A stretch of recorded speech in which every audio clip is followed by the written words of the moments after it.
The April 3rd, 2025 Des Moines City Council Committee of the Whole is now called to order. If this is our inaugural Committee of the Whole tonight, we're trying a new process, so I do want to ask for your patience if it's a little bit clunky, but let's hope it's not, and we've tried to prepare well. So the Committee of the Whole is the council's opportunity to hear briefings from the staff on a variety of items and emerging issues. This is a time for council education and an opportunity to offer input and direction to staff. Though the public is invited to attend, it's not a time for public interaction. No formal council action will be expected during this meeting tonight. Meaning the Committee of the Whole meeting. Okay, so we will begin with our items. We have 3 items on the agenda tonight, and we'll begin with item 1, neighborhood traffic calming procedures, and I think we're going to be hearing from Civil Engineer Lisa Beaver. Okay. Well, good evening, Mayor and Council. Mike Seven, Public Works Director. Alyssa's here to give you a presentation on something we've been working on for quite some time, and it's basically a framework for how we can take traffic speeding complaints within our residential areas, and we can address them openly and transparently for the public. She's worked very hard on this, and she's done some really great work, and so I think you'll be really pleased with what she's providing with you today. So Alyssa, take that. Sounds good. Thank you, Mike. Good evening, all. My name is Alyssa Beaver, and I will be briefing you on our neighborhood traffic calming program. This presentation is for informational purposes only, and committee action is not required at this time. So what is traffic calming? Nope. Not working. Is it on?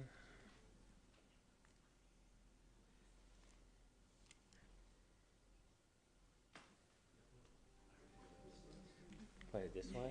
Oh, there we go. Oh, there it goes. All right, so. It's not working.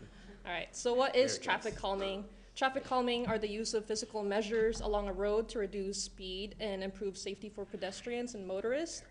Currently, the city lacks a formalized process to address speeding concerns, and we have relied on our municipal code and engineering judgment to address these concerns. Recognizing the lack for a standardized process, we created this 3-phased procedure. So this procedure was created using examples. Next slide. Using examples from nearby cities, including Federal Way, Kent, SeaTac, and a few others. We've also hired a consultant who has worked on the same procedures with other cities to develop this program. And the structure the city staff and our consultant came up with is this 3-phased approach, which will be broken down in the following slides. So as part of this new procedure, we're releasing an online submission form that will be launched to streamline community input. This is separate from our Fix-It form, and it will be an additional thing so that we are able to actively track citizen requests. And we plan on having this submission link available on our website by the end of the month. So for phase 1 eligibility assessment, once we receive that form from our resident, our engineering staff will conduct a 3-day traffic study. We use traffic counters that are placed on the road surface, and it has magnetic sensors that provide speed and volume data. We then check that data with our minimum eligibility requirements in our municipal code. That includes average daily traffic data between 500 and 4,000 vehicles. At least 20% of vehicles must have a speed limit must exceed the speed limit by at least 5 miles per hour, and streets must not be classified as an arterial. This means roads like Marine View Drive, 16th Avenue, Redondo Beach do not qualify for this program. These are strictly for neighborhood and local roads. Other disqualifying criteria that we have are dead-end streets, a road scheduled for resurfacing, and roads where an installation of a traffic calming device would create unsafe conditions. If it does meet those criteria, we move to phase 2. In here, we implement temporary enforcement techniques such as signage improvements, temporary radar feedback signs, and we also collaborate with the police department, which we've done before. Using the traffic data, we're able to let police know at what specific times that they can post and see when there's an increase in speeding and target enforcement. If those measures don't work and we're still seeing an 85th percentile that's exceeding 10 miles per hour over the speed limit, we move to phase 3. Here, we only implement phase 3 if passive measures fail or there's an immediate safety risk. For here, we also have a scoring criteria where they must meet at least 20 points. This point-based system allows us to prioritize like a more severe traffic issue, and we look at factors such as traffic volume, speed, cut-through traffic, crash history, as well as presence of pedestrian facilities. If they do meet all of those minimum criteria, we will then consider physical measures such as speed humps, speed cushions, and permanent radar feedback signs. We've also, We're also want to collaborate with our residents and present this to them so that we know that everyone is in agreement that a speed hump along that corridor is appropriate. So key takeaways for this program: this is in place to optimize our funding and resources to improve safety in our residential streets. We also want to be transparent and point out that speed hump requests takes time and it requires careful consideration. Our goal is to create solutions that will maximize the program reach and prioritize severe locations and community-driven requests. So with these in mind, we have identified 5 locations for speed humps as a pilot project. These locations scored high in our grading criteria and has been on our list to address. Can you go next slide, Mark? These pilot locations include 8th Ave, South 229, 30th, 21st, and 14th Place Souths. Our staff will then monitor these pilot locations, assess their effectiveness, and make adjustments to our procedures. These findings will determine whether or not an expansion to our project is warranted.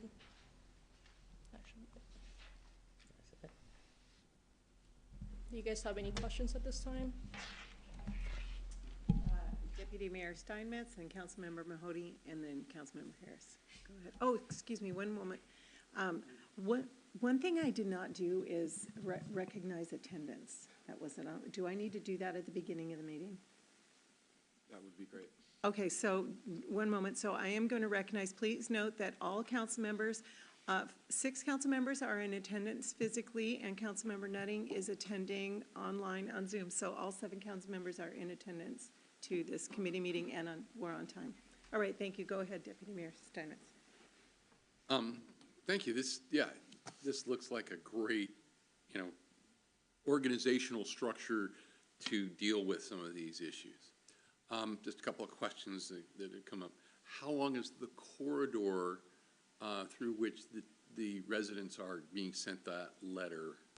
How do you define what that is? Yeah, we actually have a separate form that wasn't included in here, but within 600 feet of that area of concern, or anyone where that's their primary use of access, will be included in that voting criteria.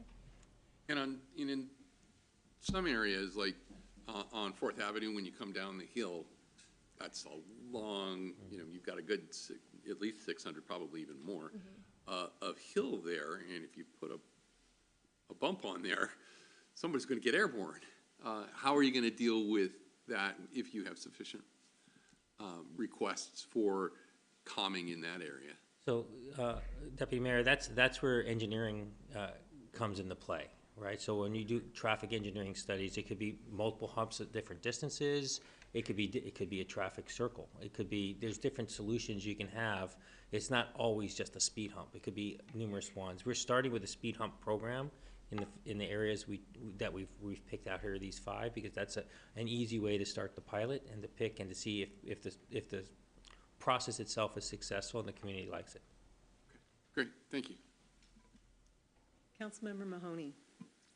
I assume you're going to have some kind of tracking, because obviously these are going to be at different stages of the time. How many, because I could see the initial rush as this is promoted to be quite numerous, because I think almost every neighborhood feels like they have speeding. How many realistically can we handle at a time? And is there like, we've heard you, but yours is going to be So, Councilmember Mahoney, held off? I absolutely do believe that there will eventually be a queue, right, in this issue, right? And that's really balanced against monies that could be used for this, or things like the traffic camera speed monies for traffic calming and safety. Also, if we're doing overlays, like we recently did one of Alyssa's project that was very successful going down to Redondo and on 16th. When we do projects like that, we may be able to pull these projects in. So it might be, somebody might need one, but we might have a road scheduled for 2 years from now to put in asphalt, so that's when we'll get to it. Because it doesn't make sense to put it in now and have to redo it in 2 years. So there's a lot of different variables in that, so there's not a direct answer. But ultimately, based upon our funding and ability, prioritizing by the points, so in the packet, you'll see there's a scoring criteria, and putting them in the queue by highest first, and triaging them, and doing as many as we can with the budgets allowable, which we're still trying to figure out. Yeah, and my next question was, how are you gonna pay for it? But you answered that in your other answer, so I'm good, thank you. Councilmember Harris. Thank you. Just out of curiosity, how much does it cost to do a speed test like this? We do it in staff, and so we have the equipment in-house, and so we have our own staff do it. So I'd have to calculate those hours for you, but I'm just gonna shoot from the hip. I'll say it's $1,500 a study with man hours and all that. 1,500? I mean, I'm not holding you to it. Yeah, no, I'm just saying, it's just, you put them out, you put the machines out, you wait 3 days, you collect them up, you do the analysis and the data. I applaud this, but the funny thing is, when you formalize a process, you do get demand. And, Oh, yeah. I'm curious, this is just my customer service thing. It would be good if the results from previous studies were searchable. Like if, in other words, after you do a study, if you could say, here were the results from such and such a thing. I'm also a bit concerned as to the education. Frankly, a lot of times, just anecdotally, the city would propose a solution based on best practice, and the public would not believe it. So just any kind of materials that say, this mitigation has science behind it, and it will be just trust us, this thing will work, because people immediately, their mind goes to some kind of really hard, like bollards or something, if at all possible. And so anything that just where, they know in advance that this is maybe going to be the mitigation and there is evidence that it works. My concern is that you will get demand, and that people understand if there was a way to say, okay, we have a 3-month backlog, or just anything that tells people realistically. Yeah, that's about it. Thank you, great idea. Did you have any comments on that or response? So I would just follow with that, council member, and is that almost everything we do is based on, sound engineering principles. And you're correct, it's sometime, but as we go through these processes and are more transparent and open with the community, and there is one section in this where it says that we're gonna ask the locality around the 600 meters to vote.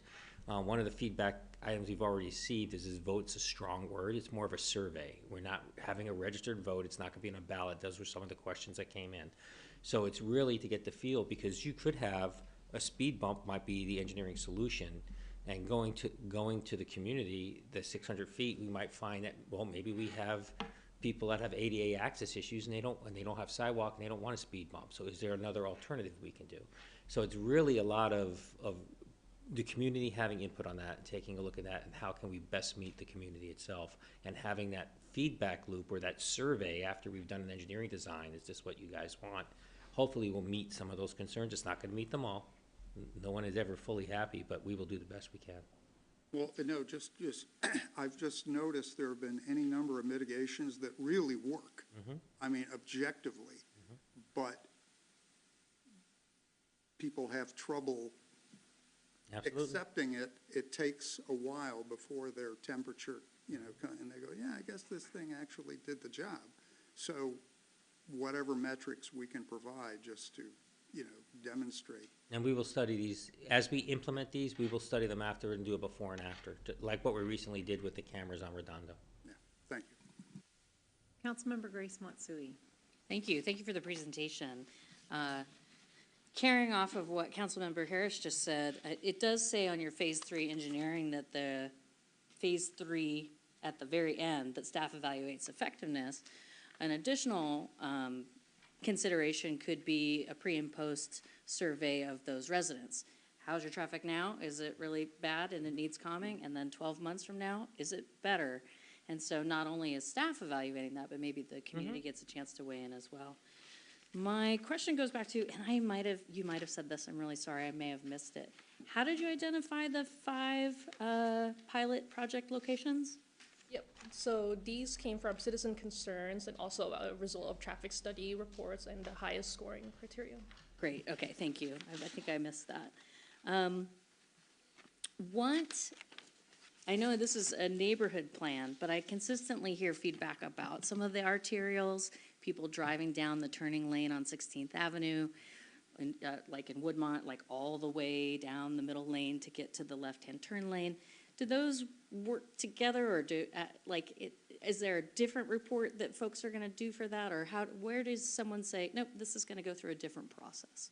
So right now, Councilmember, the arterials are not in this particular program. We're really focusing, and that's because the solutions for residential streets are much different than arterial solutions. And arterial solutions are, street light cameras, school cameras, those types of solutions. And the reason for that is that we really don't want to impede the ability for emergency response. Arterials, a speed bump slows a fire truck down by maybe 15 seconds for each speed bump. Right, you have 4 speed bumps, all of a sudden your response time is 5 minutes instead of 4, and we all know what that means, right? It's a life and death situation. And so you want to be really careful about how you implement speed bumps and where you put them and how many you utilize, and so they need to have requirements. And some of these areas we're looking at, we're seeing speeds of 40 plus miles an hour in locations, the cutoff down to Redondo before the light, the curved road, I forget the number, excuse me. But those types of areas have some really severe issues with regards to vehicle speed. And that's where these types of situations are very, very, can solve a lot of problems. Some are lane shrinking, increasing sidewalk space. So the criteria include all kinds of things and what we implement based upon what is the physical infrastructure there and versus what solutions we use. So for instance, you score higher if there's no sidewalks as people are walking in the road, right? So those types of variables are all within this as best practice. That makes sense. So if someone were to turn in a concern about an arterial, it would still go under consideration of someone is going to address that concern, but it won't be in sort of this quick, you submit it and you pop into a list and it'll Correct. get addressed in a shorter amount of time. The largest amount of our complaints are from individual homeowners are coming in residential streets, and they're usually the cutoff streets or around the backs of schools and things like that. Or coming off of the high school, it's pretty common stuff. Okay. And this gives us a chance to address those equally and transparently. Thank you, I appreciate it. Councilmember Oxiger. Yes, thank you for the presentation. I'm curious about the exclusivity of the programs. For example, you have 4th Avenue South designated as a neighborhood collector, which would not be eligible for speed cameras? No, speed cameras can go on any level, but in a residential collector or a non-arterial street, we would normally not do those. Right. Unless there's a direct reason, like maybe it's in front of a school. So you can use any level, and so it's engineering best practice based upon the traffic count, the point system that we have, which is in the package you have, and what we would do. So you could escalate this if speed bumps didn't work. You could, and it was a serious enough problem, and the data showed that it needed additional. You could possibly do speed cameras if we were allowed to put speed cameras in that location, and if there was a reason for it that was justified. Right now, we don't have the ability to put additional speed cameras unless it's at stoplights, school zones, or park zones. I know the state's working on allowing us to put in additional speed cameras, but we can't do that yet. Okay. Thank you. Thank you. Councilmember Nutting, did you have any questions or input?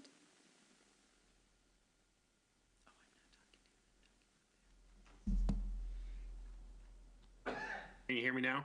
Yes, I can. All right. Thank you, Mayor. I do not have any at this time. Okay, thank you. Thank you. Any other questions? I had submitted some, you covered them, and a couple more, and they were already asked, so great job, thank you. I'm excited about this. It will be a great answer for the public when they come in with a question in suggestions, so thank you. Thank you, Ms. I appreciate it. Okay, next up is contracting alarm management, and I think our chief is going to give us a presentation now. As Chief Bo comes up, I just wanted to give a little bit of a reason why I asked him to give this brief presentation. As you all know, we are continually and constantly looking for ways to increase revenue, especially by utilizing some existing methods we have on the books that maybe we're not leveraging fully. So when Chief Bo came to me with what he wants to implement on this, I wanted to take just a few minutes to highlight so you can know really across the organization we are looking for ways to generate revenue. So, Chief? Perfect. I think that was bullet point number one. One of the things just globally, to follow up on what City Manager shared, is that what I've really been looking at as I come into the new department is where can we do process improvements that make us better at how we deliver services. And I'm really big on not doing more with less. Instead, I look at how can we be more efficient? Are there technology solutions or other options to do what we do better and create some time in the process? But I don't believe in more with less. I think that's kind of a fool's errand just to run your people into the ground. So as we're looking at these things, you'll see several of my ideas come up with this concept of, is there a better way to do that? Can we look at it through a different lens? So I think I have the clicker. So one of these areas that we've been looking at is how we manage alarms. And one of the big areas that brought my attention to this is really low levels of revenue collection related to what we bill. It's just a really inefficient system, and we're leaving a lot of money on the table. So fundamentally right now, our record staff who have been given basically other duties as assigned for most every project that we do in the police side, this is one of their ancillary duties. So they do all of the alarm billing, all of the false alarm billing, all of the permit management. They do it all, and they do it in between managing the radio, doing speeding tickets, and all of their other ancillary duties. None of them are experts in alarm systems. None of them are experts in technology, and they're trying to manage this all on the side as an ancillary duty. We do have statutes in place for how we address fines. I put the statutes up there as far as the fine structure. And we don't have a collection service, or we don't use collections to get the money. So basically, it's kind of a voluntary compliance. We send you a bill, we hope you pay it. If you don't pay it, not much happens. That's the reality of where we kind of sit right now. And to put a little bit of numbers to this, in 2023, for example, we billed just over $45,000 in permitting fees, and we collected $20,175. So we're collecting about 50%. And I'm sorry, I said on permitting fees. That was on our fines. On our permits, we collected, or we billed $53,000. We collected $33,000. So what we're seeing is between 50 and 70% response rates. About 50% on fines, about 70% on the permitting side. Those numbers are pretty consistent over the time, 22, 23, and 24 that we looked at. So when you see a problem, you start looking at and analyzing it and looking at, is this something that we're best handling in-house, or is there somebody who does this work a lot better? And it makes sense to look at other options, and instead of trying to get our staff to become experts at alarm system management, is it better to look at somebody who's a professional at alarm system management? Which brings us into this company called False Alarm Management Solution, or FAMS. Fundamentally, they are the national leader in false alarm management. They do this for multiple cities, including cities here in our area, Issaquah and Lakewood.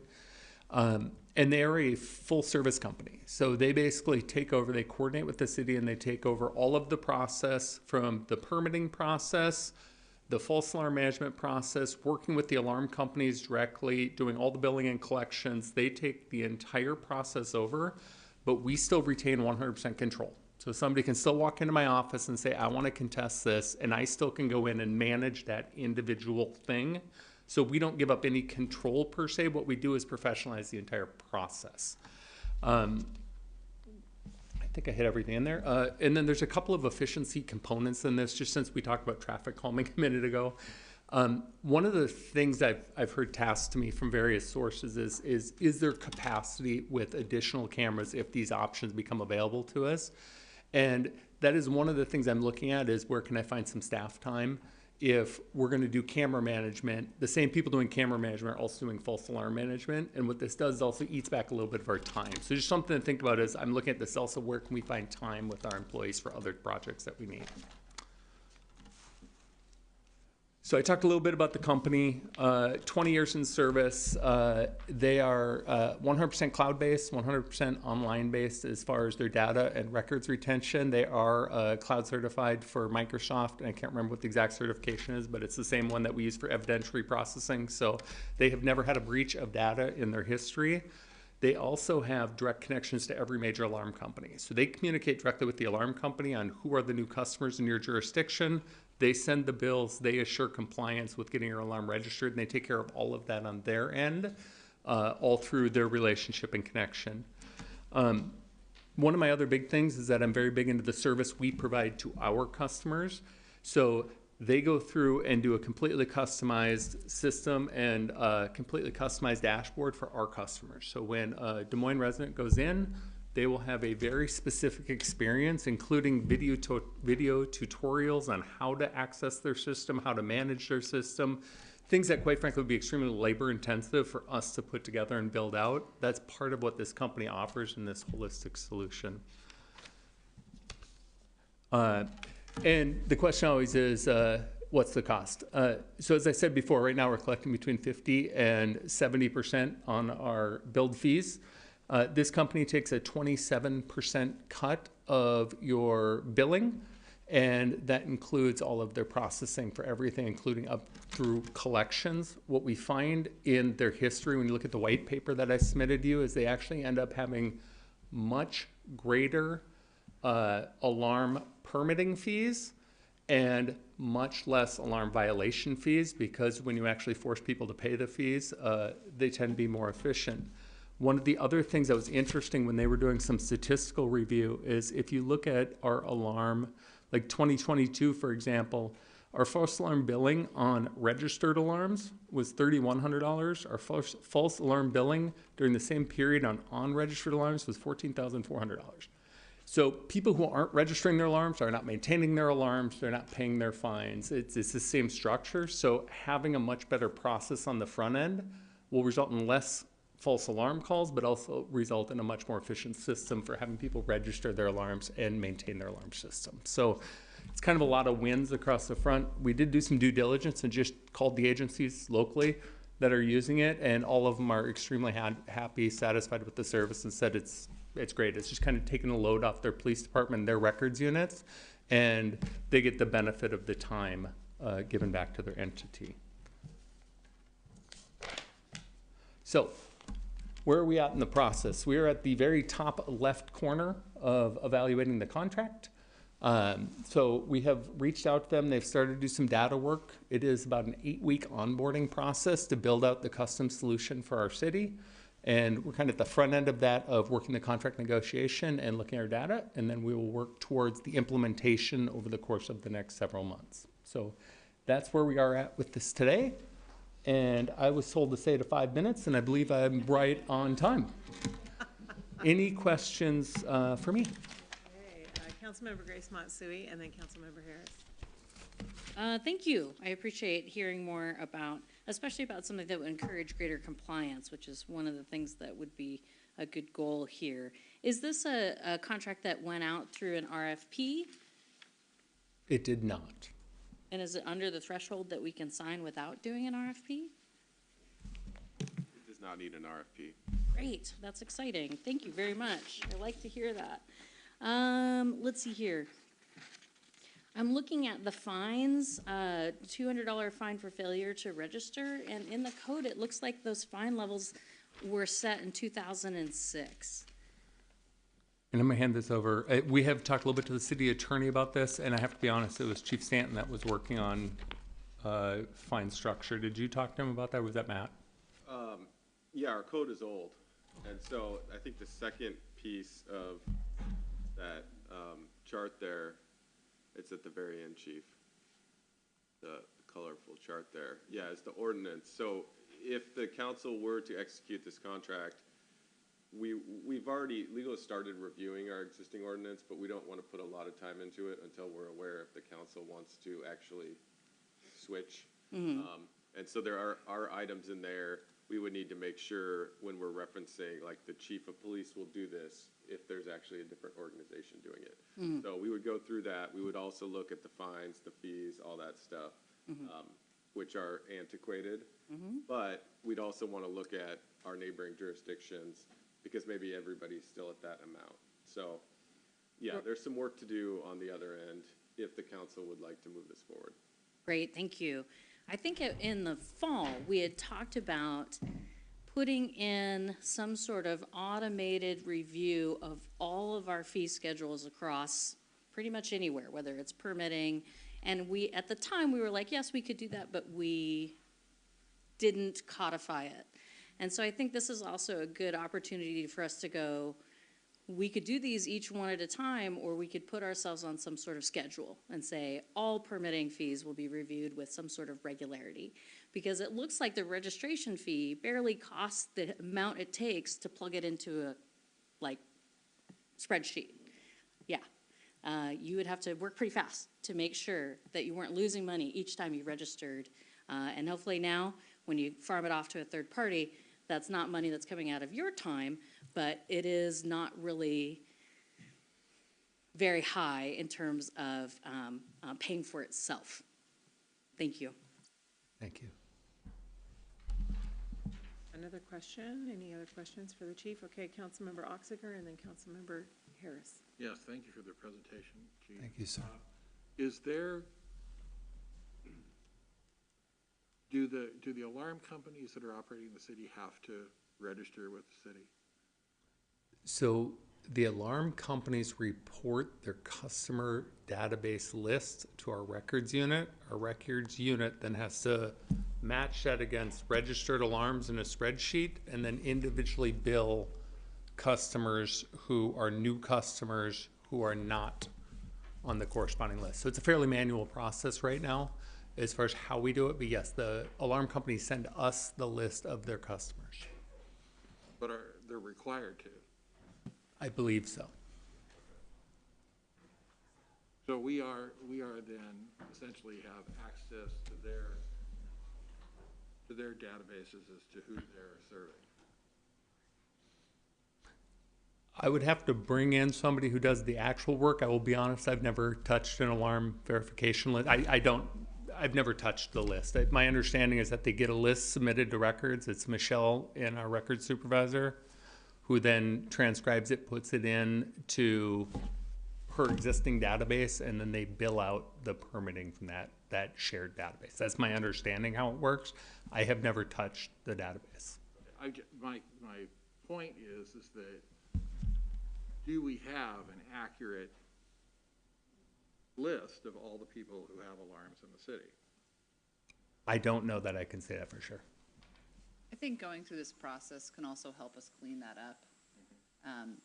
Right now, it's very kind of self-reported, Right. you know, and so we'll hopefully get a more accurate list by going through this.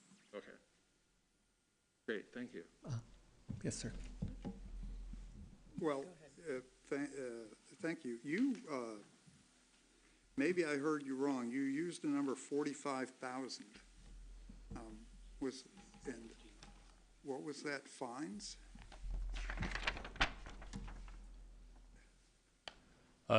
Total amount billed on false alarms in calendar year 2023 looks like it was 45,200. And I'm not 100% sure if that's accurate because down below it looks closer to 20-some thousand, but I think that's what was collected. Yeah. Looks like we collected 20,175. On 45,000 in false alarms? On billing, yes. That seems like, I mean, if it's 200 a pop, or maybe I'm missing it, that seems like a lot. I mean, you get a lot of calls, you get a lot of false alarms. Yeah, Yeah, alarms are a fairly frequent call. Looks like No, I'm just really surprised. I'm just, that's a lot. yeah, it looks like calendar year 2023, it was a little bit over 1,000 alarms we responded to. Huh. Wow, okay, no, I mean, that just is counterintuitive to me, so thank you for that. And, you know, given our rate of collection, that's, yeah, it's a bargain. So my other thing, and you may not know, I can find offline, or I can ask offline. If somebody does not pay, is the debt owned by this other company, or is it still the city of Des Moines? It's the cities. Yeah. They're sort of acting on our behalf. They don't really buy the debt. On somebody's credit report, should they run afoul of this? Okay, yeah, thank you. Great. Councilmember Nutting, did you have a question in regard to this presentation? Thank you, Mayor. I do not. All right, thank you. I just have a comment that I think it is, I think it's a good idea to go the way the chief was saying, so that's it. Thank you. Any other questions or input for the chief? Really happy about this. Thank you. Good work. I appreciate it. Thank you. Thank you so much. All right. So next up, we have a presentation in regard to accessory dwelling units from our land planner, Lisa Jacobs. And hand the baton off to you. Oh, both of you. Okay.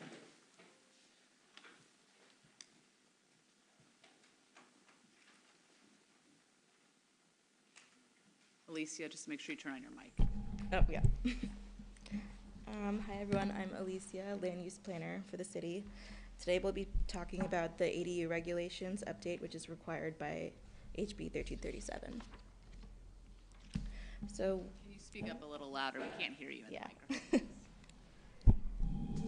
microphone. what is HB 1337? In 2023, the Washington State Legislature passed several housing and land use bills, including House Bill 1337. This requires all local governments in Washington State, planning under the Growth Management Act, to update their ADU regulations to comply with HB 1337 by June 2025. The purpose is to ease barriers to the construction and use of accessory dwelling units. And the major requirements are the following. Impact fees cannot be greater than 50% of the impact fees for the principal unit, cannot require owner occupancy. You must allow at least 2 ADUs per residential lot in any configuration, must allow a minimum of 1,000 square feet of gross floor area for ADUs. Design standards cannot be more restrictive than those of the principal unit. You must allow ADUs to be sold as condominiums, and you cannot require off-street parking within a half-mile walking distance of a major transit stop. So city staff are proposing amendments to Municipal Code Sections 1855, 140. Oh, I think we opened the wrong PowerPoint. We didn't end up opening the one for the meeting. Yeah.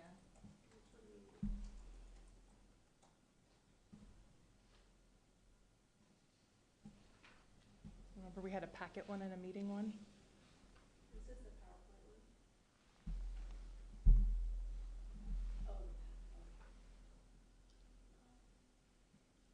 There's a super complicated chart, and I made them simplify it for tonight, so, sorry, this is my fault. Okay, then just keep going, just keep going. okay. All right, don't be overwhelmed by the chart. Let Alicia walk through it. Okay. So city staff are proposing amendments to Municipal Code Sections 1855, 140, and 1852, 010A to comply with HB 1337. And they these showcase minimum compliance with the bill, and they include major changes to impact fees, owner occupancy, number and configuration of ADUs, size, location, conversion, separate sale, and parking. So for impact fees, right now, Des Moines impact fees for ADUs are greater than 50%, so we're proposing that we limit them to 50 per the bill. Owner occupancy, Des Moines currently requires owner occupancy, so we will no longer be requiring that one. Number and configuration, Des Moines permits 1 ADU per residential lot. Per the bill, at least 2 ADUs in any configuration will be permitted. Size, Des Moines permits detached ADUs to be 350 to 800 square feet maximum, and an attached ADU to be no larger than 35% of the principal unit. So we propose keeping our existing minimum at 350 square feet, but increasing the maximum to 1,000 square feet so that we're in compliance. Location, the existing code requires ADUs to comply with required yard setback standards per the underlying zone. We propose keeping our existing requirement and adding the new state requirement that an ADU may be sited at a lot line if the lot line abuts a public alley, unless the city routinely plows snow on the public alley. For conversions, the existing code allows ADU conversions. However, they have to meet the standards of the underlying zone. Conversions will still be allowed, but to comply with the state requirement, we will allow ADU conversions from legal non-conforming ADUs, even if they violate setbacks and lot coverage of the underlying zone. With this, we've also proposed language to specify that this applies to legal non-conforming ADUs prior to enacting this ordinance. For separate sale, right now, the city does not allow separate sale of ADUs as condo units, but under the new legislation, it will be allowed. Parking, the existing code requires 1 off-street parking stall for the ADU. We are proposing keeping this existing code, but adding the state requirement language that does not require off-street parking for ADUs within a half-mile walking distance of a major transit stop. So we are here today to receive feedback on these draft ADU regulations and would like to know if these capture your goals and expectations or if you have any recommended changes. Okay, so Deputy Mayor. Yeah, maybe I'm just missing something here, but if the requirement is no owner occupancy, and they can be sold to an owner who presumably is gonna live there, or can they only be sold as a condo to somebody who's gonna turn around and rent it out? I'm just, it's a reconciliation of those two concepts that I'm having with, not that I think anything's wrong, but I'm trying to understand it. We can't have a requirement that the owner live at the site. So our current code has a requirement that at least one of the units, the owner resides there. The law no longer has that. So someone can be an absentee owner and rent it out. So could it be where the main unit, the main house, let's say, is rented, and you have 2 ADU units? And all of them can be rented. All of them can be rented out? Correct. Consistent with the legislation? That's correct. And then the parking, there's a bill that's coming through the Senate that is really gonna change a lot of parking. Would this is the proposed, what you're proposing consistent with the bill that seems to be moving through the legislature? Have you even looked at it in those terms yet? I have looked at it in those terms. They keep changing it. It's changed 3 times, the current bill. So I don't know how it will affect it. I have not made changes to this proposal based on that bill since it's still in progress. We've just made it in compliance with 1337. But you wouldn't be bringing this back before cutoff? No. Okay. So, good luck nailing We would have to change it again if they made the changes. And good luck nailing Jello to the wall between now and then. Exactly. Okay. Likely the effective date, even if they passed it, we would have a certain amount of time to make changes to our code. So we would bring it back before that deadline. Okay, great. Thank you. Councilmember Harris. Thank you.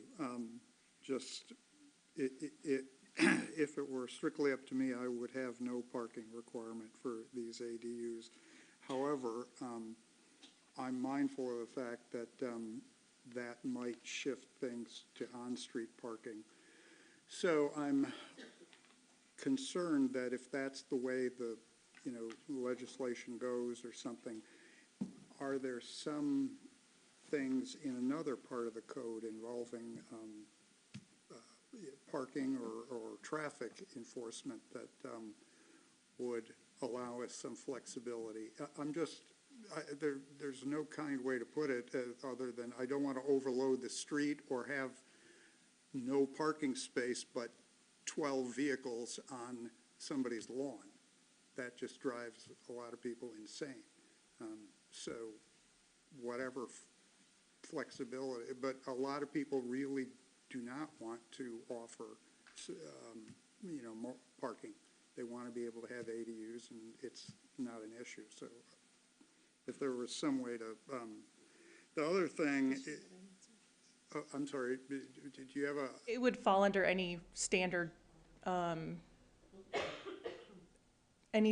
requirements we would put on street parking. Okay. So whatever policies we decided to put together separate from residential requirements. So if we wanted to put new policies together regarding parking on street, it would apply at any time, whether it was ADUs or otherwise.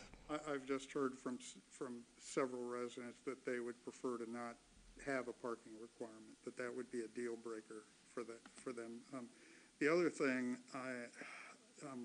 is there any flexibility in offering more than 2 units? And aside from just saying, sure, 3 or 4, I'm concerned about the mechanics of it. I mean, do they have adequate services, water, sewer, and so on? Is there some way to put flexibility in the code that doesn't create, when I look at that section of the code, I mean, it's a monster. Mm-hmm. But is there some way to make it so that if you've got, an acre and you've got such and such, that it would be acceptable to have 3 units because you have the mechanicals already, or you already have enough, current, and does that make sense what I'm saying? It does. I'm trying to balance not having 32,000 options in the code with allowing people who have 1.6 acres to be able to do that. So since this sounds like this feedback, that's my, So I don't want to confuse everyone because we've got 2 different regulations coming down the pipeline. We have this one and middle housing. And what some cities are doing is the middle housing regulation allows 2 units per lot, or 4 units if one's affordable, or 4 units if it's near major transit. What some cities are doing or are proposing to their council is just to allow 4 units per lot, so they don't have to worry about the affordability requirement or the transit requirement, because they already allow 3 units with the ADUs, and so that because they're grappling with the idea of you've got 2 ADUs in a single family, or 2 middle housing, or 4 units if you're in transit. So to simplify it across the board, they're just allowing 4 units in whatever configuration, whether it's middle housing or 1 unit and 3 ADUs, you're allowed 4 units per lot. So that's one way the council could go, by allowing 4 units. The ADUs, if they choose to call it an ADU, would still be limited to 1,000, or they could do it under middle housing and go up to a 4-plex under the way we're going to be proposing middle housing. But they would still, all of them would still have to meet, because both processes have to meet all of the setbacks of a single family home, so they'd all be very similarly treated. So that's one direction that council could provide. The problem with just doing it all under ADUs is that the ADU regulation requires only 50% impact fees. So if you keep allowing more and more ADUs, we would not have the funds to do street improvements. They're restricted on street improvements, so you won't get street improvements, where with middle housing, you possibly could require street improvements based on the number of units. Again, I'm not 100% sure where our code kicks in street improvements, but the red legislation doesn't allow us to require it only on ADUs, but if we require it for other uses like middle housing, we could get those improvements, but not with ADUs. I just find that half-mile transit thing arbitrary. It is, Frankly, which is Which is why some cities are finding it arbitrary and just suggesting to go to 4 units across the city instead of dealing with it. Those routes back, I mean, you know, E- inshallah, I mean, right? Exactly. So that's something we were gonna discuss next month about that, but since you guys are asking for more units, I suggested bringing it up now. I apologize, but one really quick thing, we're calling everything ADUs now, because 2 years ago, there was like attached terminology versus. Detached, and we are proposing to change it in our code from ALQ to ADU. Thank you. So I do have a couple of questions, taking off of this. An observation about the under 350 square feet. So does that mean some of these tiny homes are, like you go down to the Veterans Home in Ording, I mean, some of those tiny homes are super tiny, I think under 100. So are you saying that anything under you don't allow an ADU under 350? That's correct. That's what our current regulation is, and that's what we propose to continue. We run into an issue when you allow tiny units, because both with the legislation and the conversion of existing buildings, because small structures that don't require permits, you run into an issue of those being, once you're this code and you're allowed to convert legal non-conforming buildings, especially if they didn't need permits, almost any structure becomes legal non-conforming if you didn't need a permit. So as soon as you're able to legally convert any 100-square-foot building that didn't need a permit in the first place, you run into a lot of issues on those tiny homes and trying to convert them into ADUs. So keeping your minimum size makes it a lot easier. Right now is 120, right? Something like that, or 200? 300? Our current ADU is 350. No, for. For a building permit? Building. Yeah, Is it under 200? correct. And then you mentioned about setbacks, though you said that these ADUs don't, according to the page here, that there's Legislation. no setbacks. No, they have to meet the same setbacks as a single-family As a home, single, except at an alley. except in an alley, okay. Yes. Then I did have a recommendation, so tell me where you think that this might go. Maybe we'll just wait for the middle housing, but an equation for this. Permitting up to 2 ADUs on any configuration per residential lot, and an additional ADUs at 1 per 3,000 square feet. That's random, based on what was it, the little no lot line, like those, like on 216th, there's a development, no lot lines, 3,000 square feet.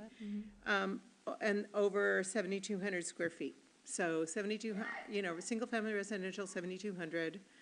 So then if you have an additional 3,000 square feet, that 1 per 3,000 square feet. So for example, a residential lot of 7,200 square feet can accommodate a residence and 2 ADUs. A residential lot of 10,200 square feet can accommodate a residence and 3 ADUs. Like that, it goes up depending on how big your lot. So for any additional 3,000 square feet, you could, with this recommendation, and I don't know what the trickle down of this recommendation would be, but then you've got this middle housing. Is that, when you bring that forward, probably you're gonna answer that then, is that gonna be a maximum of 4 units per residential square foot lot? So for example, if you have a 15,000 square foot lot, can you only put a 4-plex on it, according to the middle housing? The maximum is whatever council wants. Gotcha. But we would have proposed 4 because that's the maximum we have to under the middle housing requirement in any area of the city. So we were proposing only going up since the council hadn't gone any higher previously. The reason we only proposed 2 here is because our current ADU ordinance only allowed 1. So we only went up to 2. Had our existing ADU ordinance said 3, we wouldn't be in front of you, other than to change the other requirements. So that's, since the council had the opportunity to direct staff to make those changes in the past, there's no limit. The state wants us as much housing as you want, as we'll put in. So there isn't technically a requirement, a limit, a maximum of the number of units. We can change zones. We can go from single family to multifamily and in different areas. We can put in middle housing more units, there is not a maximum within the law. So are you going, so after tonight, is this going to be brought back in a draft form to the council? Correct, but we need direction on what to include in that ordinance and draft to bring back for the public hearing and proposal for approval. So if, you know, again, staff does not recommend, and I can bring up Public Works who would have a better idea on concerns about an unlimited number of dwelling units, of especially ADUs without the impact fee costs and those connection costs and concerns. I did mention that that might be a question that is brought up, and I don't have those details. But the question is there a reason you would want it in an accessory dwelling unit versus just a dwelling unit? And that's where the question would be, so that we know what we would be looking for. Well, I see the time, yeah, I see that we're running out of time and we have more questions. So would it be a problem to bring this back again, or we have on a tight timeline? Because it looks like we've got more questions and possible recommendations. It is due June 30th, but I think we could put it on next week's agenda. Would The that regular be council meeting. It's not too heavy of a load, and so we No, can this is finish a that discussion. study session question, and you wouldn't mind the same kind of open conversation Yeah, I with think regard we to could. this, so. Yeah. Okay, Councilmember Grace Matsui. Thank you very much for the presentation. I'm looking at your, if you go back to the column slide, if you wouldn't mind, with the existing and proposed. It looks like impact fees, owner occupancy. We talked a little bit about up to 2 ADUs. We might come back to the number. I wanted to ask you about size. So we have. So Councilmember Grace Matsui, I did call on you thinking that maybe you were gonna say like motion to adjourn or something. We really don't have enough time for another like long interchange Right. question and answer. Okay, Okay. can I just get in Go 2? ahead. I'll narrow it to 2? One. Because we're gonna have more conversation. We're tabling this. Pick one. I would pick on the parking. So I think that my proposal in terms of wanting to see an increase of density, an increase of housing options at a lower cost, we know that including a parking space for each ADU is an increase of anywhere between $10,000 to $30,000 per spot. So can we look at some flexibility around ways that we can maybe forego having a stall for each ADU? I'm looking at, Kenmore says there's no additional street parking required for any ADU. Furcrest says the planning director gets to look at the street and go, okay, yeah, you can have no stall or you can't. It's up to somebody's judgment.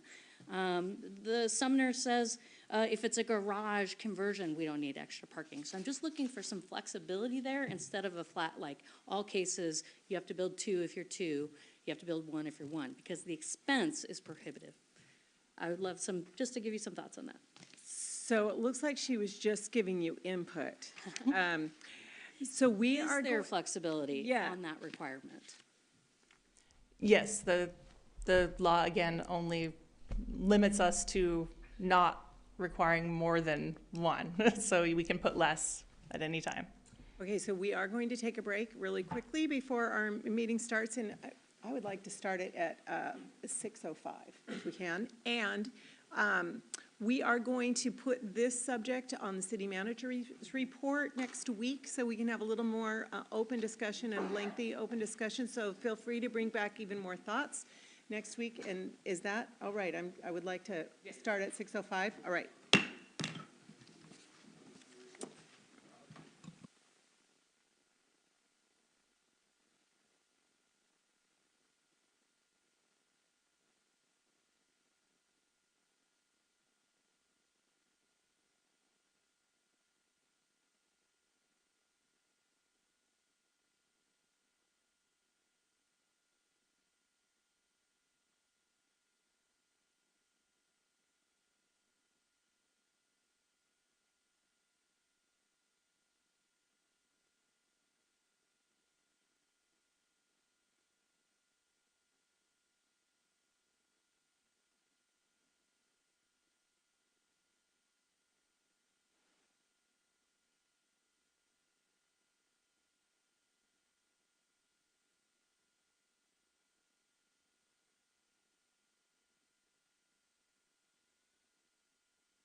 1 minute.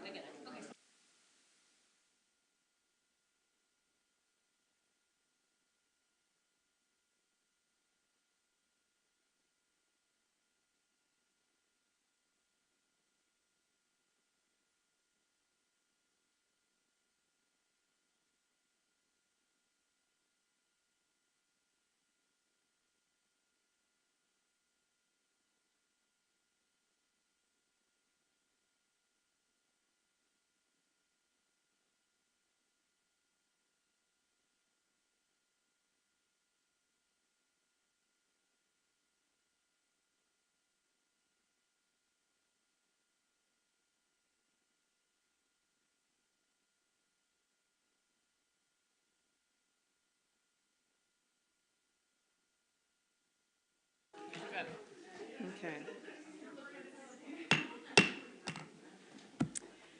The April 3rd, 2025 Des Moines City Council study session is now called to order.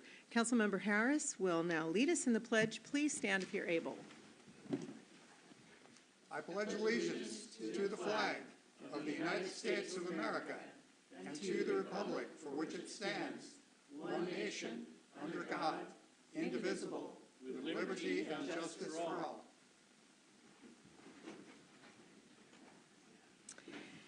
Let the record show that all council members are present. 6 of us are here in person and 1 is online. Councilmember Nutting is online tonight.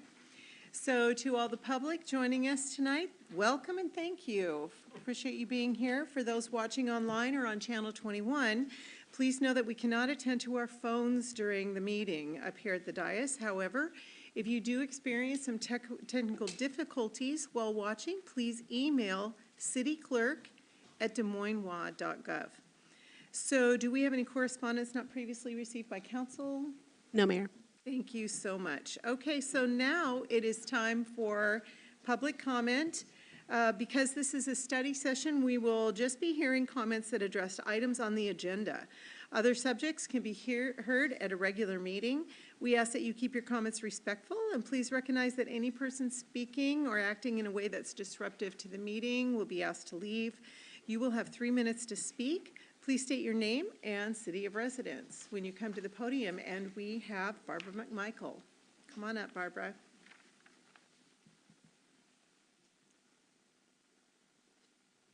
Good evening. Barbara McMichael. I'm a resident of the city of Des Moines. Can you hear me okay through my mic? Yes, you're doing just fine, thank you. Great, thank you. I'd like to speak quickly about Chapter 4, Conservation and Environment element that you're going to be talking about tonight. There were a couple of things I saw in here. Well, I'm a founding member of Defenders of Highline Forest, so I've appeared before you before talking about the importance of maintaining tree canopy in the city of Des Moines. And I see some things in here in the element 4 that I think were stated more strongly in the Green Des Moines partnership, which was written in 2014. It was funded by the Port of Seattle, done in conjunction with Forterra, and a study of the tree canopy of Des Moines. And I don't think there is as much teeth in this as there is in this. And so as the City Council considers this tonight, I would really appreciate it if you would make sure to go back and refer to the recommendations that were made in this 2017 document and see if there are some ways that you can strengthen the vision for going forward in the city of Des Moines. I've already talked before about the fact that the city of Des Moines and all of the cities in the Puget Sound area could sustain 40% tree canopy if there were real attention put to that. This is something that Forterra with their scientists have determined, and we are woefully below that amount, and especially because we are subject to air pollution from the airport and so on. I think it's important that we pay attention to this. Thank you for your time. Thank you, Barbara. All right, I'm going to pass this back to you guys. Okay, so the next item on our agenda tonight is entering into our discussion items. First up on our discussion items is our city logo discussion. The purpose of this item is to review and discuss a new logo for the city coinciding with our website update. And it looks like we're going to get a short presentation here from Director of Administrative Services, Bonnie Wilkins. Mayor. Where's your name tag? Oh, sorry. I'm teasing. Oh, you know? No, I'm just kidding. Good evening, Mayor, council, staff, and everyone else watching. I am Bonnie Wilkins, the Director of Administration, and we're going to talk about logos. Just a quick reminder, this is what was presented to you a couple months ago. These are our many compiled logos over the years. The first two on the upper left are our official logo seal, actually 3, and flag. So we'll just go ahead and get to the next one.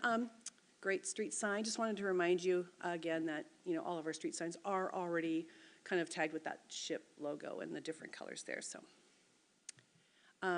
quick overview of what a strong logo is, the elements of that. There's visual foundation, the intentional core, and personal connection. And I think the biggest takeaway is when looking at logos is just think about most of our platforms are horizontal. So what you're going to see are a couple that maybe are more inclined to work with a vertical. So I have a couple samples to show you, but just something to think about. Horizontal sometimes works best over all mediums, but that's a choice that you guys can decide on. So here are the 4 proposed logos that were in your packet.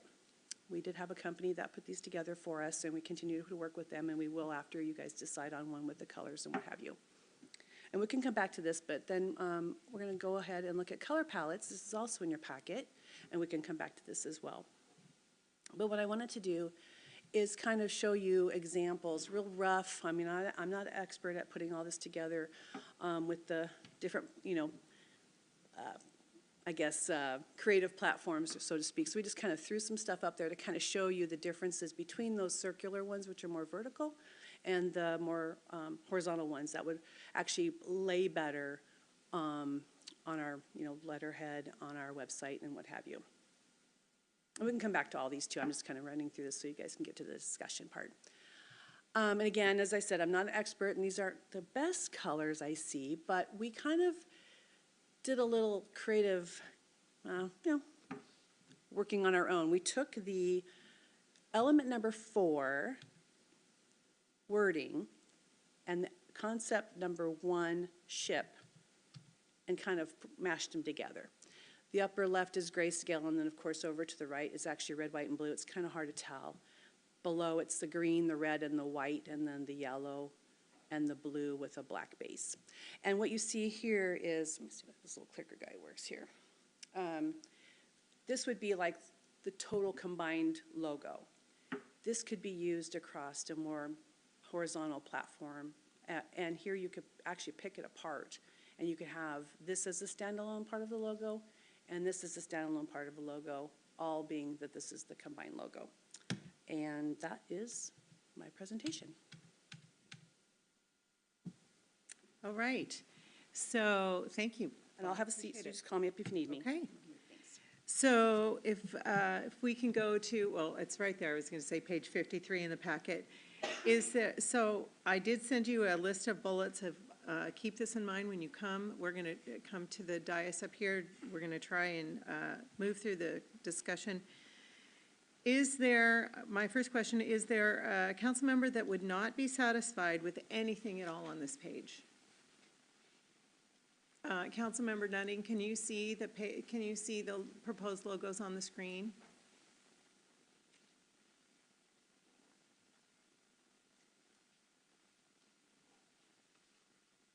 Sorry, Mayor, I'm toggling back and forth between screens and trying to see stuff, but All right. I'm not opposed to any of what I see on the screen. Okay.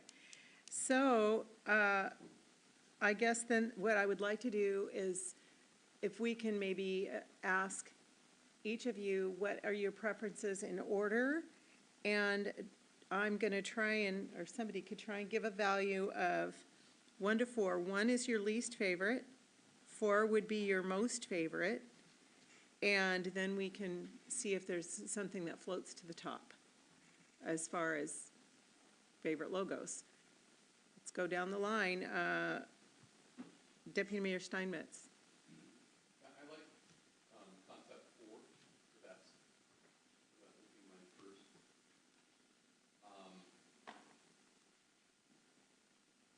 Probably concept 1, but I did like the mashup. Okay. Just showed us actually. Well, yeah, that makes that, I hate to bust in, but, he's gotta turn his mic on. I can't hear anything. okay. Do you have it? He did Fair that. point. Thank you. So, Concept 4 is my first choice. okay, Concept 1, I guess, is my second choice. okay, Concept 2 would be the third choice, and concept 3 would be my fourth and last choice. all right. But I also like the way Ms. Wilkins put together concept 1 and concept 4. Okay. So I'm going to call that You want me to give number 5. rationale? Not right, I'm trying to, well, you could. Do you want to, could you switch to the offerings? That's fine. Which one there, when you talk about the mashup, there's a couple different ones there. Are you, Well, it's all the same, it's just different I colors. see what you're saying, different colors. So I'm going to call that number 5. So is that actually, We can get well- the colors later, but the reason I like concept 4 the best is it's very modern. It just strikes me as much more moving us into the future as looking at the past.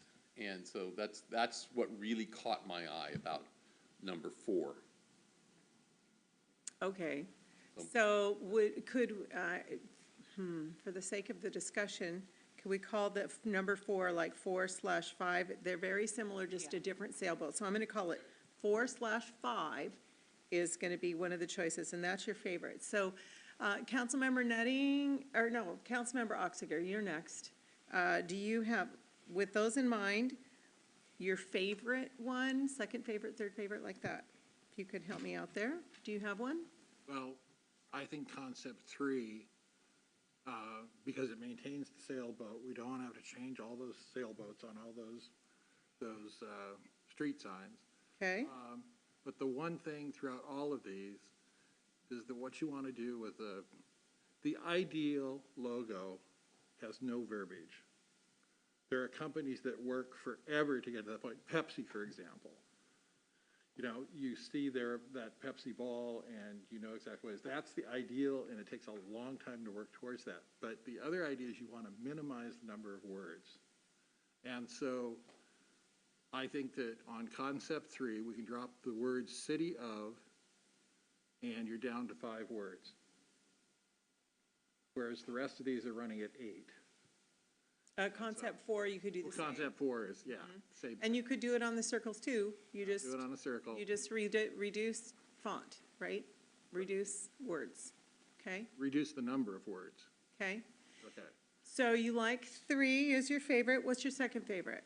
5 was fine, along the same lines.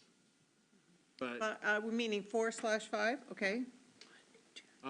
then I would go with 4. I think that you want a ranking on 1 and 2? Oh, well, you already picked 5, yeah, when I did 4/5, so you've already picked 4 and 5 as your second choice. And you don't have to pick anything else if you don't want, but go ahead. If you want, you like 1 or 2?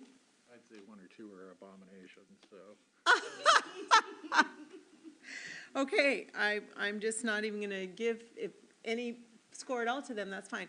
Councilmember Nutting, do you have a preference for second, third, fourth? Yeah, I'm sorry. I'm a little confused what number 5 is, but I do like, and it's very rare that Councilmember Oxiger and I agree, but dropping the city of and the concept number 3 is my favorite.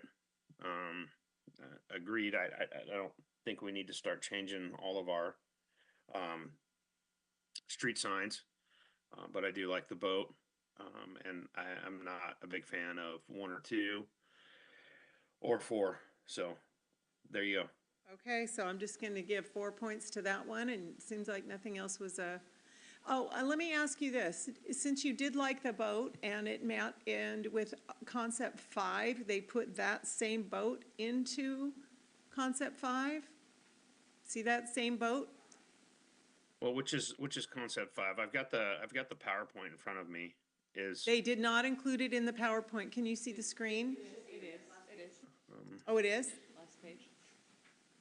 Yeah. Excuse me, in the packet? That's what he's asking. So it's not in the packet? You can see can you see the screen? Yeah, I've got the PowerPoints. Tara forwarded me the Oh, PowerPoint. I get it, when you said So- PowerPoint. I thought you meant in the packet. Okay. Yeah, so the staff recommendations. Yeah. I like the staff recommendation. Okay.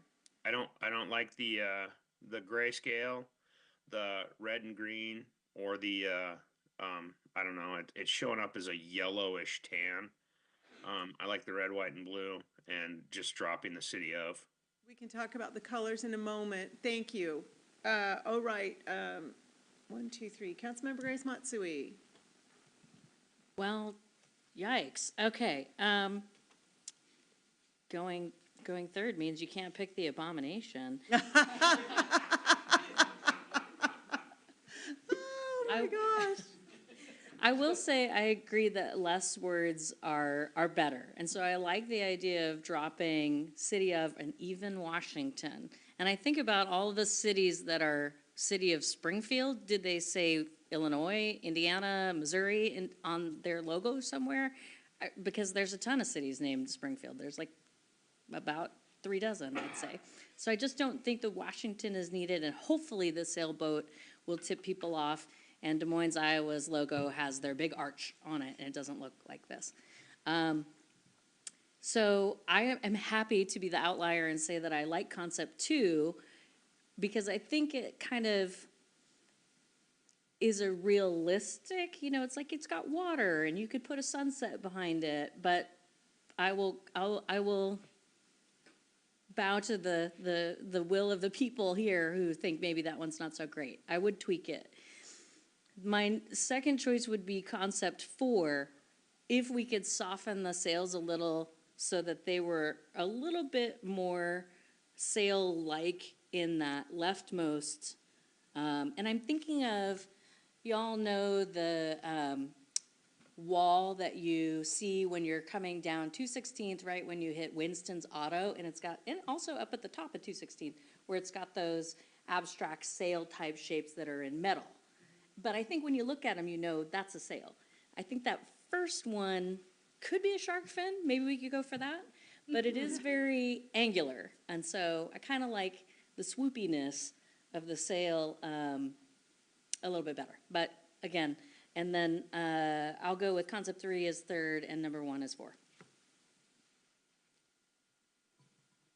Okay, great. Racking up points here. Councilmember Mahoney. Can you go to the next slide? Yeah, that one right there. I'm 4 or 5 or whatever that is, the bottom left-hand corner. I'm fine with getting rid of the city of. I think we keep Washington. I've had plenty of times where I've had to explain it's Des Moines, Washington. But I like the red and green because it matches our signage. And so it's an easy tie over. And it wouldn't require any rebranding or relabeling those.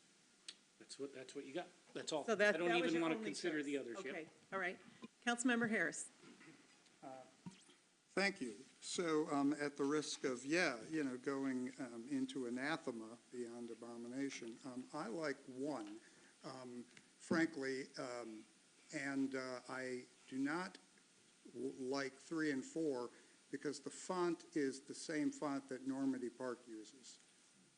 And if you look at their webpage and everything, people call it the Sailing Leaves if you look at their logo, because it looks like a sailboat that's, and I would like number 2, actually, it's more like a real sailboat in that it's actually moving, like it's this weird, call me whatever, but basically a jib that's open like that when you're level, that is physically not how a sailboat works. Number two is how you're kind of moving ahead, and it's great and everything. I like having the waterland city because, but Washington and, anyway, I'm not trying to micromanage. I just think 3 and 4 are out because I don't want a font that matches the city right next door. 3 would maybe be okay with a different font if it was reversed, but, what do I know? Yeah, that's it. Okay, so, don't want to be the one to go for an abomination either, but honestly, I like 1 and a modified 4. Oh, so I would like 1 and 5. I like the openness, the open feel of 1. That's one of the reasons why everything I write is in that, what is it, Century Gothic type. I like that font. It's open. I really like the open. I do like the very subtle wave in that one. I messed around with Concept 4 to make it look a little bit more like a sailboat, and I did a couple things with a couple of these too. So, so I didn't like the middle ones. So, and I'll say I like 1 and 5. So, I'll give them both 3s. I'll just, instead of give one of them 4 and one of them a 3, so I'm gonna give 1, 2, 3, and to number 5, 1, 2, 3. All right, so, number 1 has a grand total of 11 points. Number 2 has a grand total of 9 points. Number 3 has a grand total of 11 points. And number 4/5 is 5, 10, 15, 20. So, the favorite is 4/5. Then the next, by pretty far. So then the next item would be to talk about colors. Well, actually, can we get clarity on if you want Yes. 4 or? Oh, yes, thank you. And I think we're hearing consensus out. on dropping city of. I didn't hear And I agree with that as well. I agree with dropping city of. I agree with, also agree with dropping Washington, because we do deal with that in emails, but this font is gonna be seen all over the place by people who live here. It's gonna be seen by agencies that work with us, State of Washington, King County, people that we mail to. I know we get emails and phone calls that confuse us, but when we're talking about the need for a font, I don't think that we need to put the word Washington on there. Anyway, so yes, do you wanna, let's ask that, 4 or 5, should we do a hand raise? Okay, anybody, of 4 or 5? Question? Yeah, help me out here, It's okay. I just want to make sure I know what 4 is and what 5 is. That's 4. The 4 by itself. Okay, great. And then 5 would be, The hybrid. yeah, the hybrid with the, yes. One thing I want to clarify, and I don't have my laser pointer today, I'm very sad, but there seems to be like white underneath, like the upper right, there's like that thing. What, is that supposed to be, where your cursor was, Tara? Yeah, what is that? That's the wave from number 1. Oh, okay, so it doesn't need to be included. It does Yeah, I'm not. sorry, Bonnie just lovingly made these. Oh, sure, yeah. 5, if that's the direction you went, we make the professionals do it, so. Right, I just wanted to make sure I wasn't voting for that exact thing. Councilmember Harris. Yeah, just, not to beat on it, but could we maybe get another font option? I mean, I'm just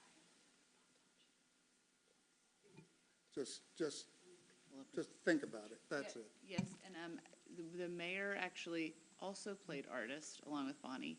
And so we have some of hers, and I think she has some font options, if you all want to. Those were color combination options, but, and then I messed around with the sales. Just tell us when you want us to stop scrolling. So since we're only talking with about number 5, then you can skip number 1. Those were on, and then I separated them to make them look more like a sailboat instead of a shark, because I agreed. So those happen to be my favorite colors, but anyway, that's a little bit different font, very similar. You could change the font in Word, what's it called, Word Art. We could ask the graphic Yeah. design team to come back, Yeah. and I'll show them the Normandy Yeah. Park one and be like, it can't be like that. Yeah, okay. So,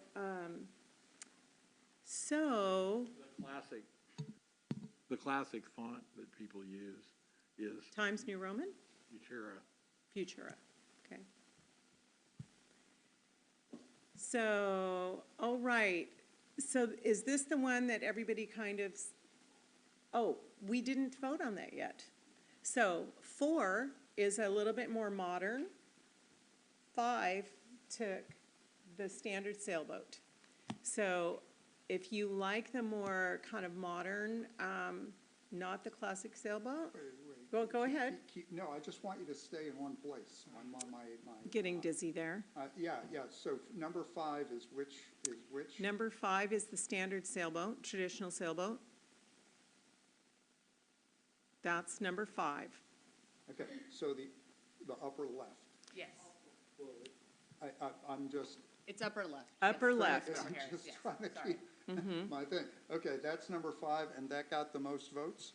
4/5 got the most votes. So now we're trying to decide if we like that one or if you like the more modern, the shark. So it's like a looking trip to the optometrist. So we're just, yeah, a little bit.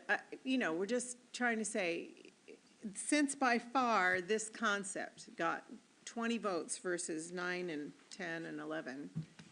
So now the decision point is between 4 and 5. Which sailboat? It's actually which sailboat is the idea, Okay, plus a change of font. yeah, okay, but 4 and 5, we're just choosing 4 and 5. So say, who likes the classic sailboat? Go ahead and raise your right hand. Number 5, who likes the classic sailboat? Okay, Jeremy, what are you raising your hand on the classic sailboat? Yeah. Oh, he is, so gosh, it looks like it's a 7-0 on a classic sailboat. So now we are, and let's also talk about removing city of. Who's in favor of removing city of? Jeremy is also, so it looks like it's a 6-0 on that. Who is in favor of removing Washington? 1, 2, 3, 4 of us. Okay, so it would be Des Moines, the Waterland City, or Des Moines, Waterland City. Classic sailboat, now, I think we moved to Pallet unless you guys, am I missing something? Yeah, Councilmember Oxiger. I just want to point out something. Can you go back to the start of the slide? when Yeah. We had all of the varieties that we have right now. We've basically decided on the lower right-hand corner one up. Because when you go into the Just a horizontal different display, configuration. when you go into the horizontal display, we're talking about changing the Position. well, for horizontal display, yes, you are talking about the position, but if you drop the WA, because people want to drop the WA, and you And drop the on the Waterland City, we're basically running what we're doing right already. All we're doing is formalizing it. And is that okay? I think it's really good to explore all options before you formalize something without making sure that everybody has gotten all the extras out of their mind. Well, here. So- when we get into the color, I have a I know you do. possible modification, so. Okay. So, looks like we're good. Have I forgotten a question? Councilmember Nutting, you're good to move on to pallets? Okay, moving on to pallets. All right. So, how about, you had the samples there, Bonnie? If you could go to the samples, colors. All right.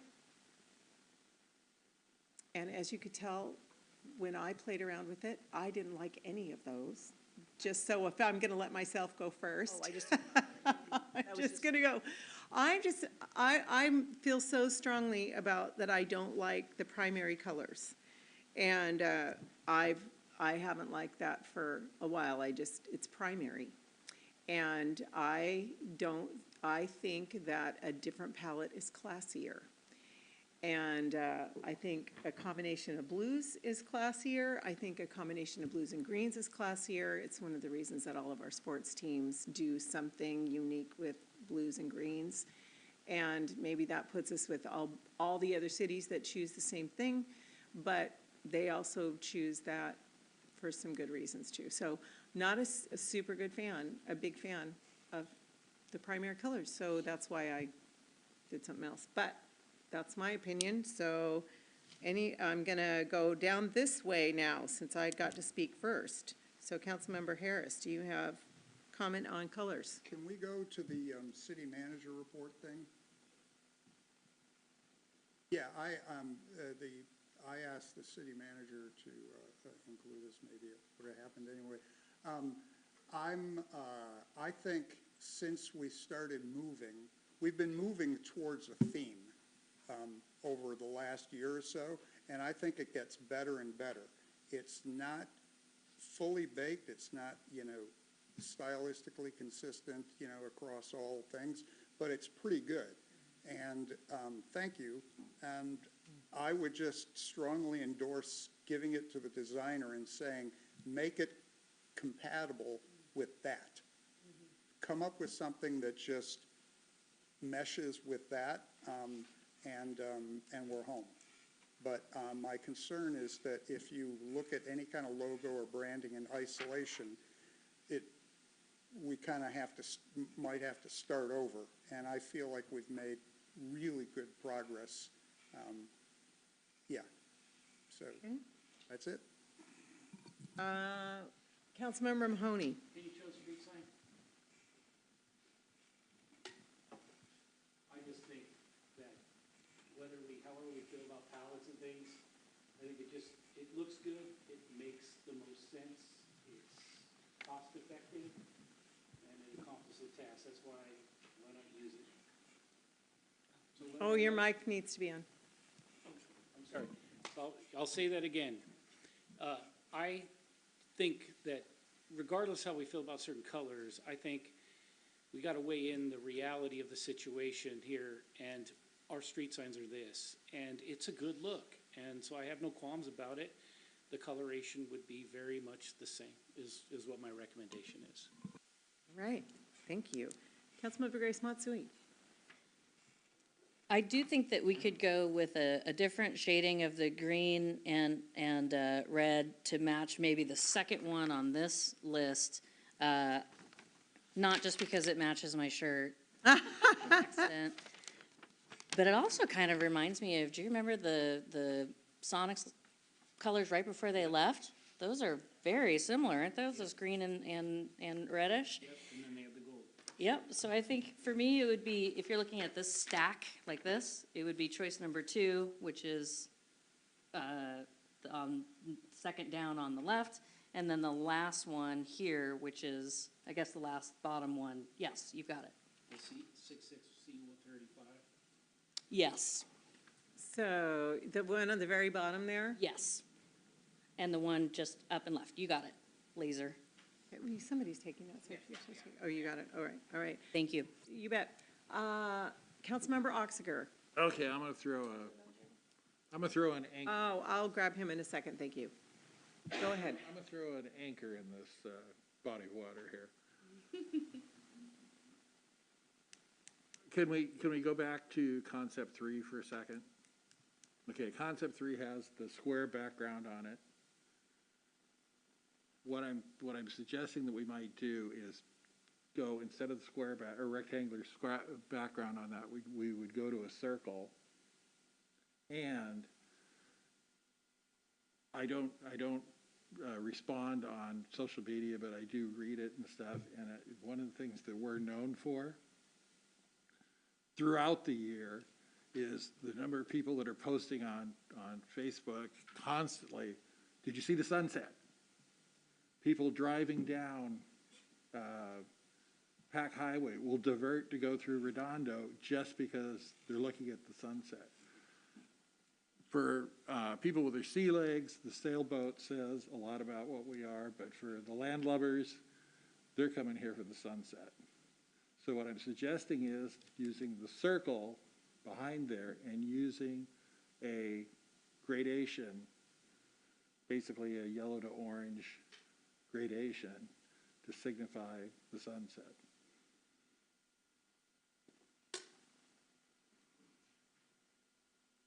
But using 5. We would just use 5 as it is, but put a circle around it the way the rectangle is around the Concept 3 sailboat. That way we're highlighting two of the biggest things that people identify us with. Clarification, would you like it to be just a half circle from the wave half, or all the way around, then we're back up? Half circle could work. Thanks. I do think that the comment on the earlier, I think it was Concept 1, that to me that's not open. It was described as open, but I think it's not open. It might be lighter because but the circles contain the item, the heavy black lines on it. But if you go with a gradation representing the sun in the background, it's not as strong as an outline circle. It does flow, and you're basically acknowledging two of our biggest assets. Any comments on that, or any support for putting basically a gradation sun behind the sailboat? Deputy Mayor Steinmetz. Yeah, I kind of like it. I do think Councilmember Oxinger explained it well. That's one of our big assets, is the sunset. I don't know how easy that would be to do, like on a street sign and something like that. It complicates the logo to me, but I like the concept of it. It's not uncommon to have come back like sort of your full logo and then sort of some simplified ones, because like for stitching on uniforms and stuff, I mean, that may get to be too much. But if the council wants to go that direction, we can give them that feedback and we'll probably come back with the full logo and ones that are more simplified. Can I explain, Mayor? Yeah, go ahead. Okay, Yeah. It would be additive. The sun in the background would be additive. You wouldn't use it on the street signs. And so just for correspondence and that sort of thing. Where it shows up Okay. So if we're going to bring this back, maybe somebody brings that back with a gradient on that, all right? Okay, Councilmember Nutting, I skipped him, so I'm going to go. Oh, did you have a comment on that, Deputy Mayor? On the palette? Okay, I'm going to grab Councilmember Nutting here on the palette, and then we'll keep going. Councilmember Nutting. Thank you, Mayor. I like the red and the green that the street signs consistently have on them currently. The blue and the red speak to me, but I like the red and the green that we have, so I don't have any more comments for that. Okay, thank you. Deputy Mayor Steinmetz. Yeah, when I was young, I've tested colorblind, and really find it ironic people are asking me my color preferences right at this point, but Especially red and green. I would really love to see the Sonics return, and therefore I'm leaning towards red and green. Okay. Oh, and I didn't, since I was busy looking for a gradient sun, I didn't take notes on that. Oh, but it looks like you did. Yeah. So it looks like bottom left was a favorite by what, 4 of us or 5 of us? I mean, what I've written down is that Councilmember Harris thinks it should sort of blend with the direction we're already going in all of our materials, which I will say is blues. Blues. And I think the mayor said you did not like primary colors, you liked blues. Definitely blues, yes, very strong. Councilmember Grace Matsui, I guess I didn't take very good notes, I just put down your shirt, but. So I think that's blues and reds and blues and reds? Green, yeah.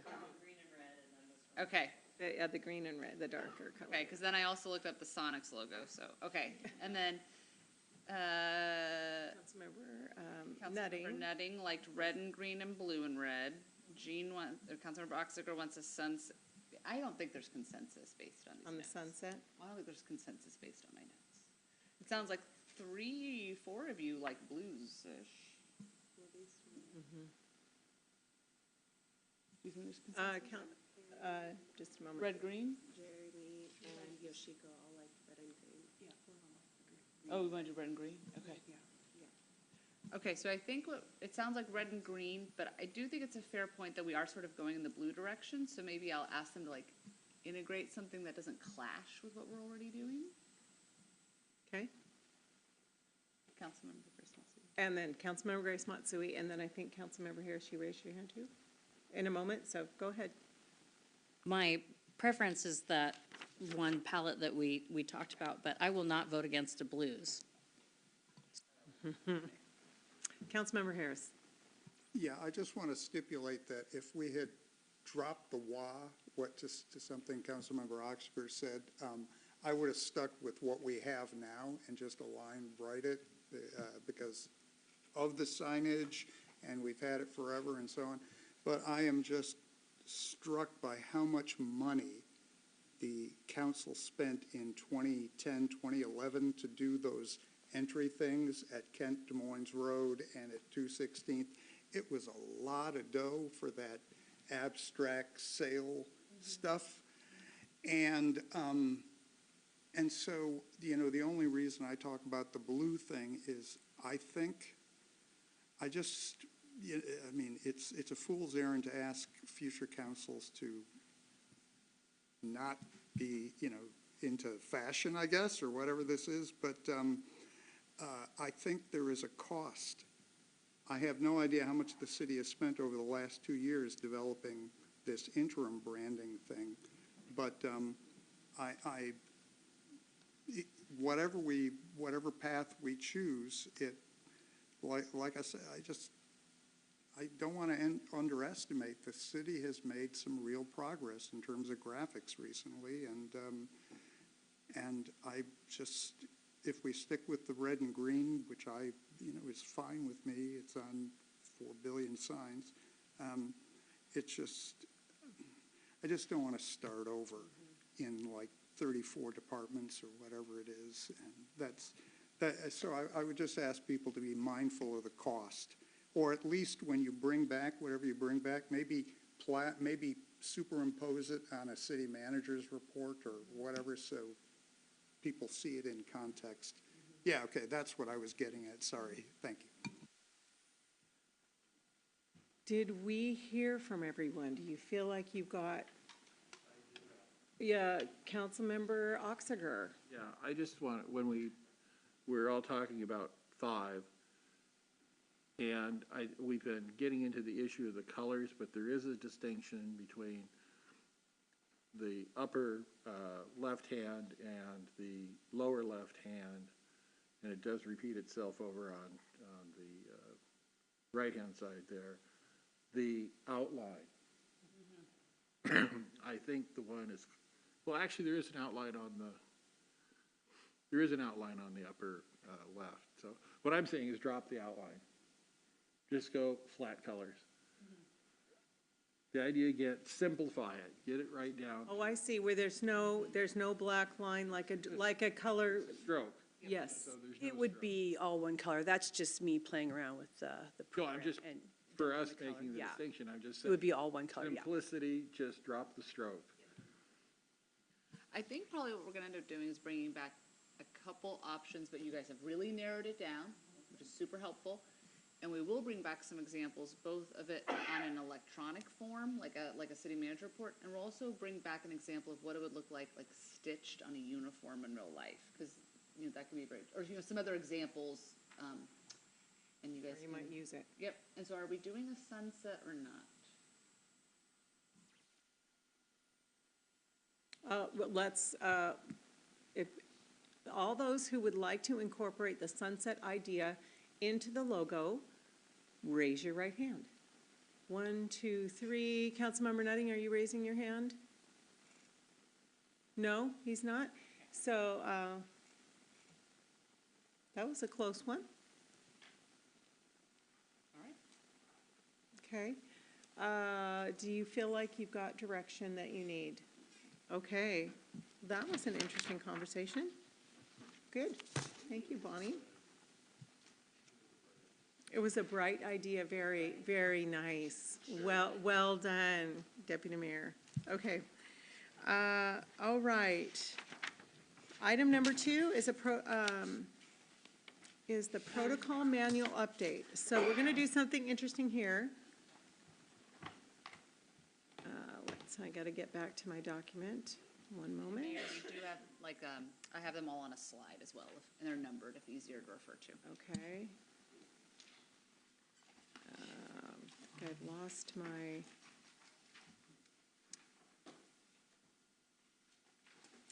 If you can give me a moment through all of this playing around here, I closed my document, so I will need a moment to pull it back up.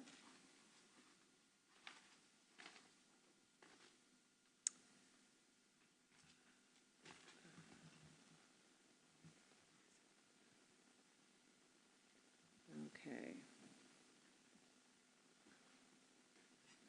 All right, protocol manual review. The purpose of this item is to review items in the protocol manual for update or amendment as is in the protocol manual itself for review every 2 years. Council members have submitted items of interest or concern for this process. These items are not keeping us from doing business.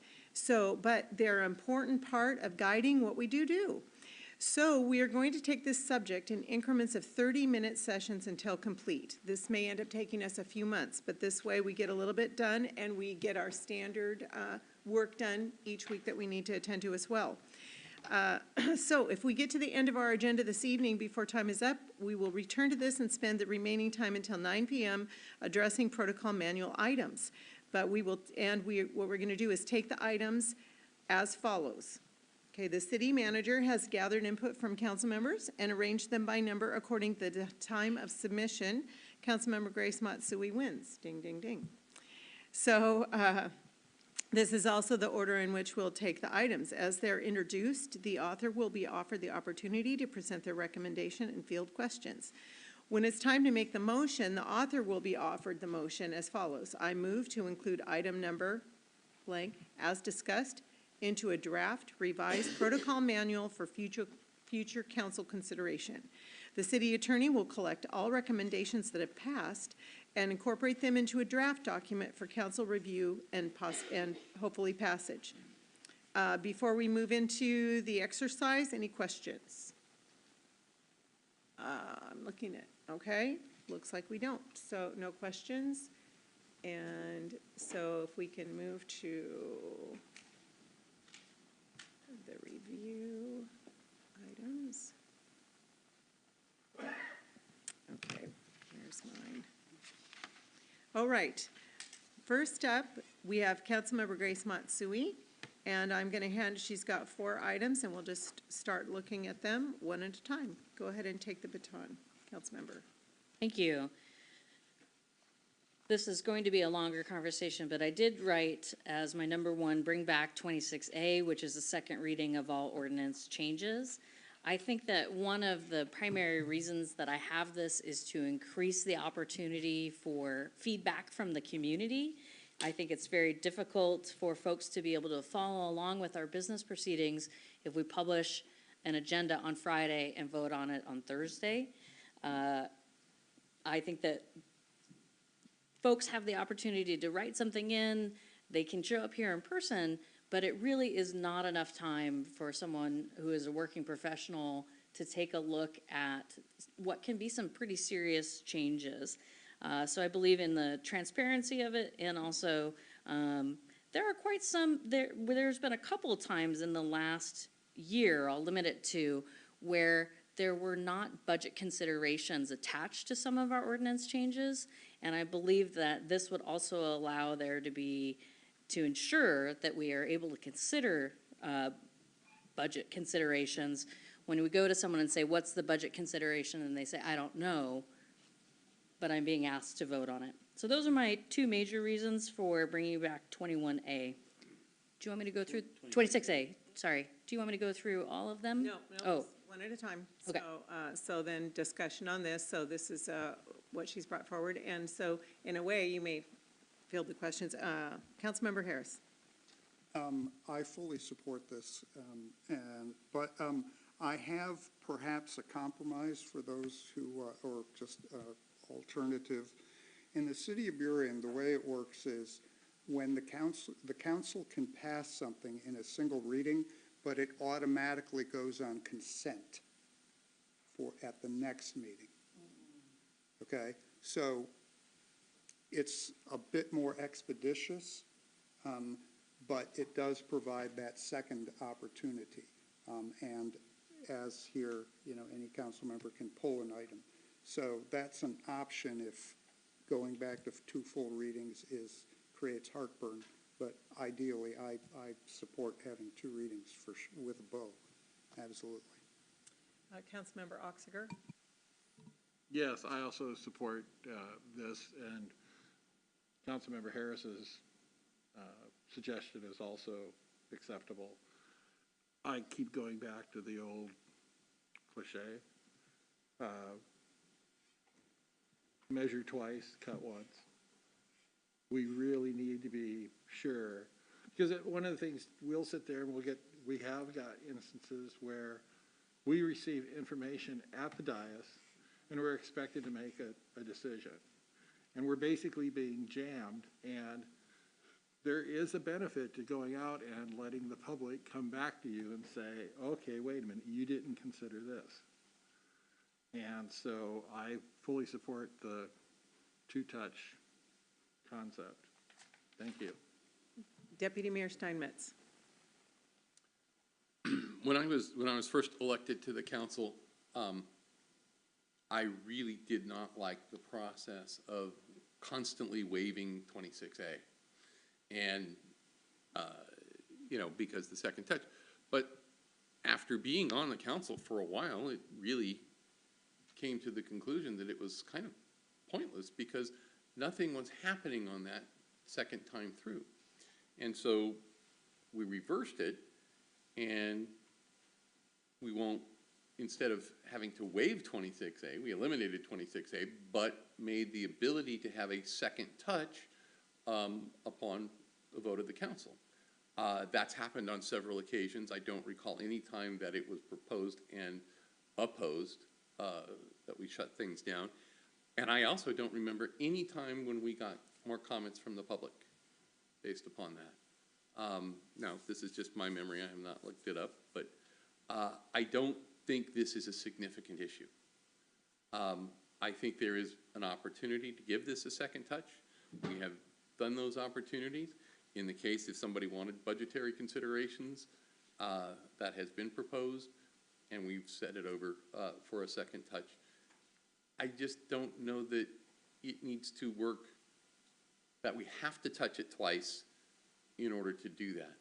When it's appropriate, we have the ability to do that, and I don't think there's ever been much, if any, opposition to touching it twice when somebody's made a compelling argument to touch it twice.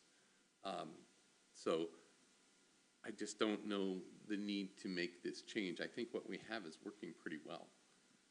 So I don't see the need to do this, and I don't think that there has been any proof that it really does give the public more opportunity to respond because they haven't taken advantage of that at the time, those times when we have sent something over. So I just don't see a compelling need to change. Okay. Councilmember Mahoney. Yeah, I don't support this at all. We went through a big discussion 2 years ago about this. I thought a lot of times in the regular course of business, we were waiving it.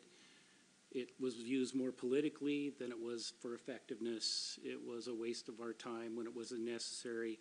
I think as a council, we have good judgment on the fact that when we need to have a second reading on something, and we've done so, there's no more need to discuss it. Do you have a comment, Councilmember Nutting? Councilmember Nutting? Yeah, thank you, Mayor. I agree with both Deputy Mayor Steinmetz and Councilmember Mahoney. Any council member can make the motion to put it to a second reading, and I absolutely agree. That's all I have to say. Thank you. Councilmember Harris? Okay, how would we feel about making it so that any member, having it follow the rule of consent items, any member that requests a second reading is automatically entitled to that, or moving it to the consent agenda.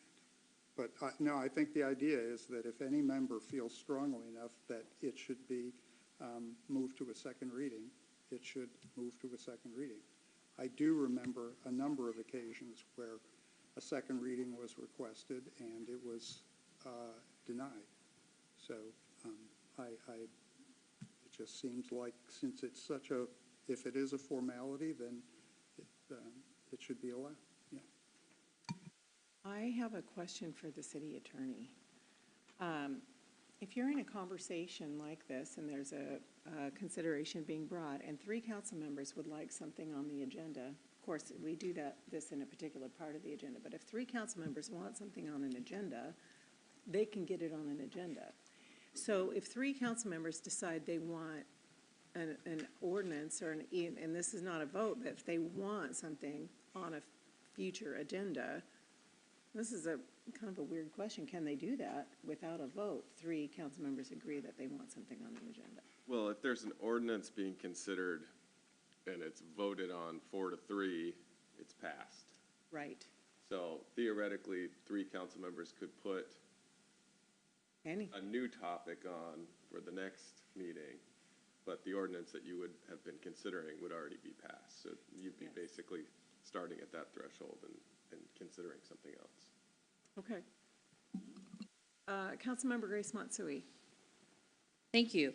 I would like to say a couple of things. One is, I'm happy to amend this to say that we can bring back the waiver if we want, and if it needs to be voted on that night, we can waive 26A and decide it's no other conversation needs to happen.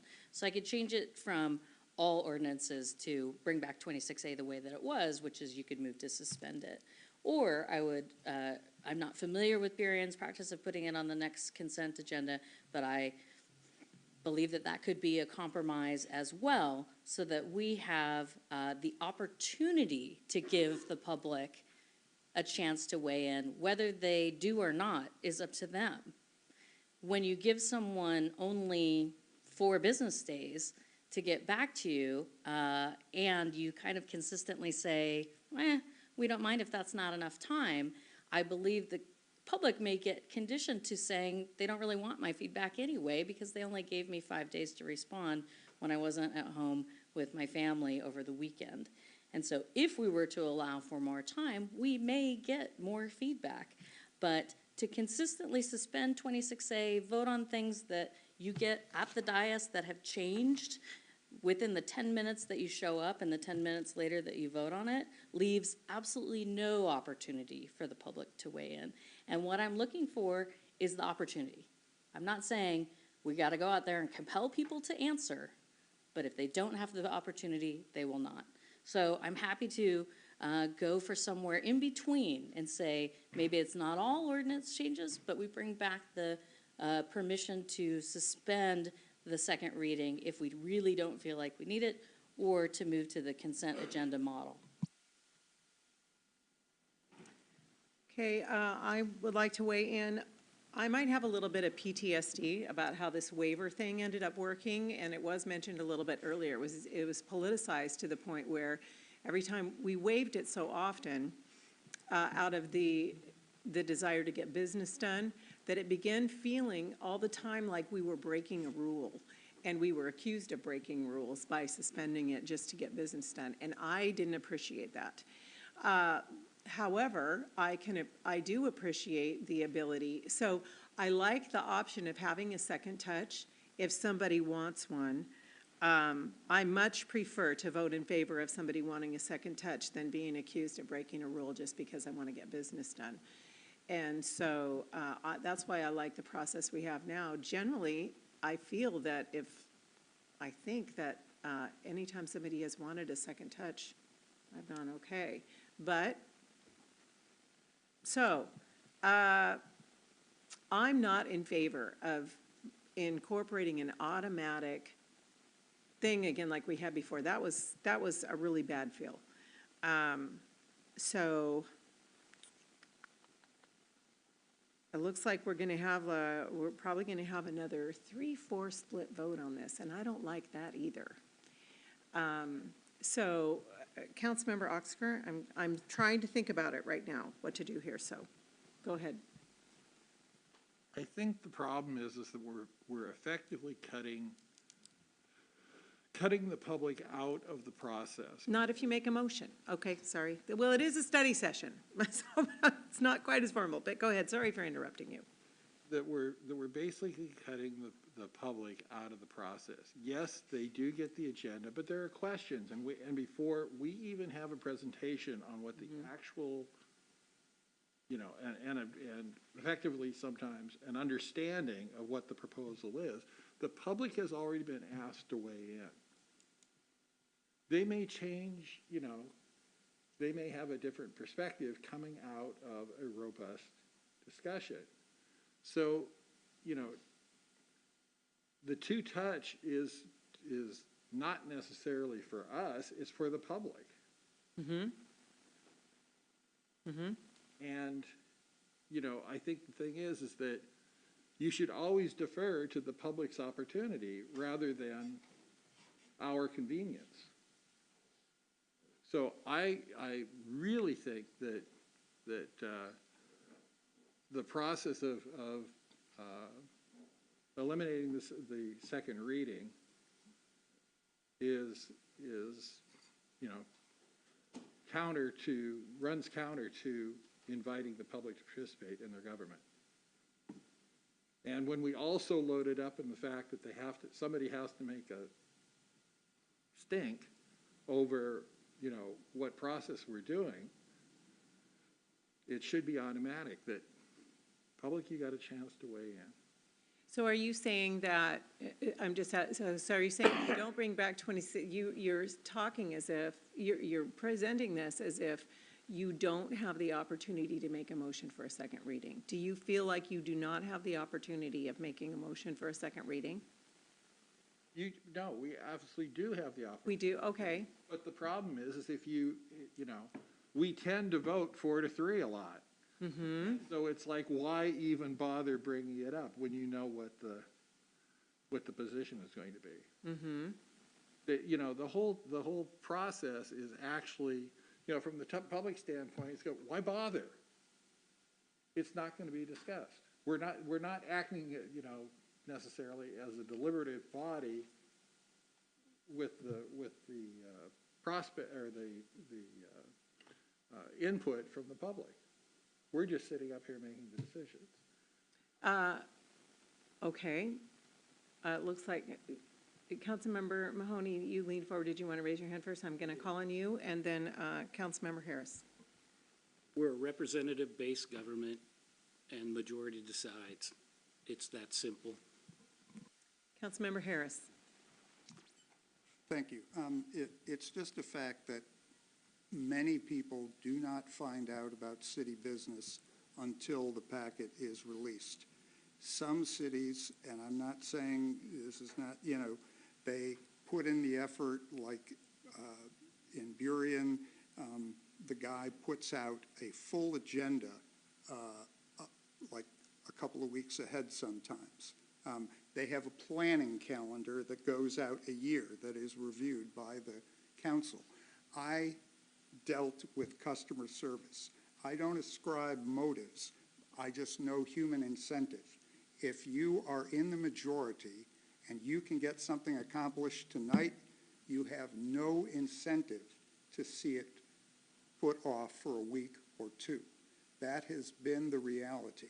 It has been the reality that when someone has asked for a second reading, it has been denied, and it's simply, you don't want to be impolite or whatever, but that is, human beings operate according to incentives.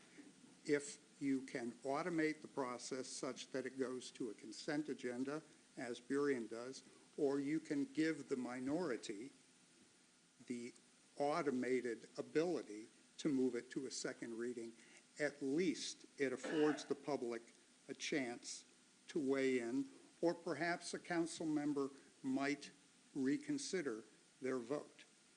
But all the incentives currently lead towards not having a second reading and this majoritarian kind of a deal, and people feeling left out. It has like 3 different bad looks to it, and I think there is a reasonable middle ground here. I've offered a couple of parliamentary ideas that are used in other cities.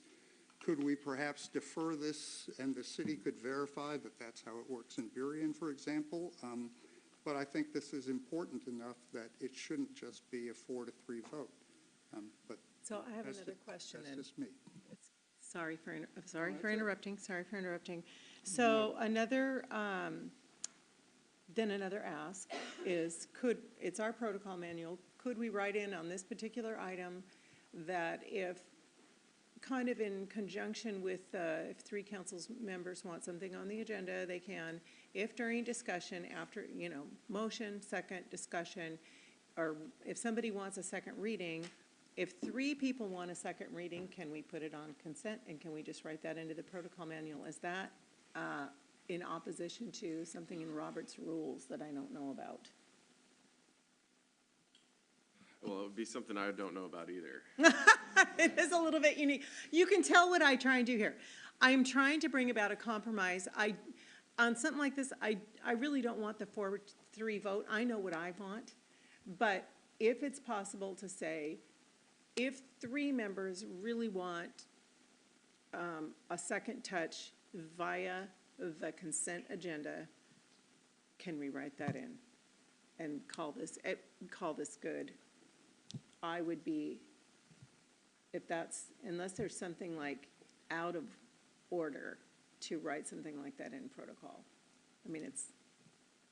Yeah, I'd have to look into that. I mean, essentially, 4 council members could vote to pass it, and you're saying that the other 3 could vote to. We could just defer to 3 if 3 So I'd have to want look something. It's definitely something that would be unique. Okay, so Councilmember Grace Matsui, this was your item. We've had a robust conversation here, and the city attorney is going to look into something. Can we move to the next item and bring this back? I'd be happy to table this discussion. Okay, I did see your hand, Deputy Mayor Steinmetz. Do you have one more option, knowing that this is tabled?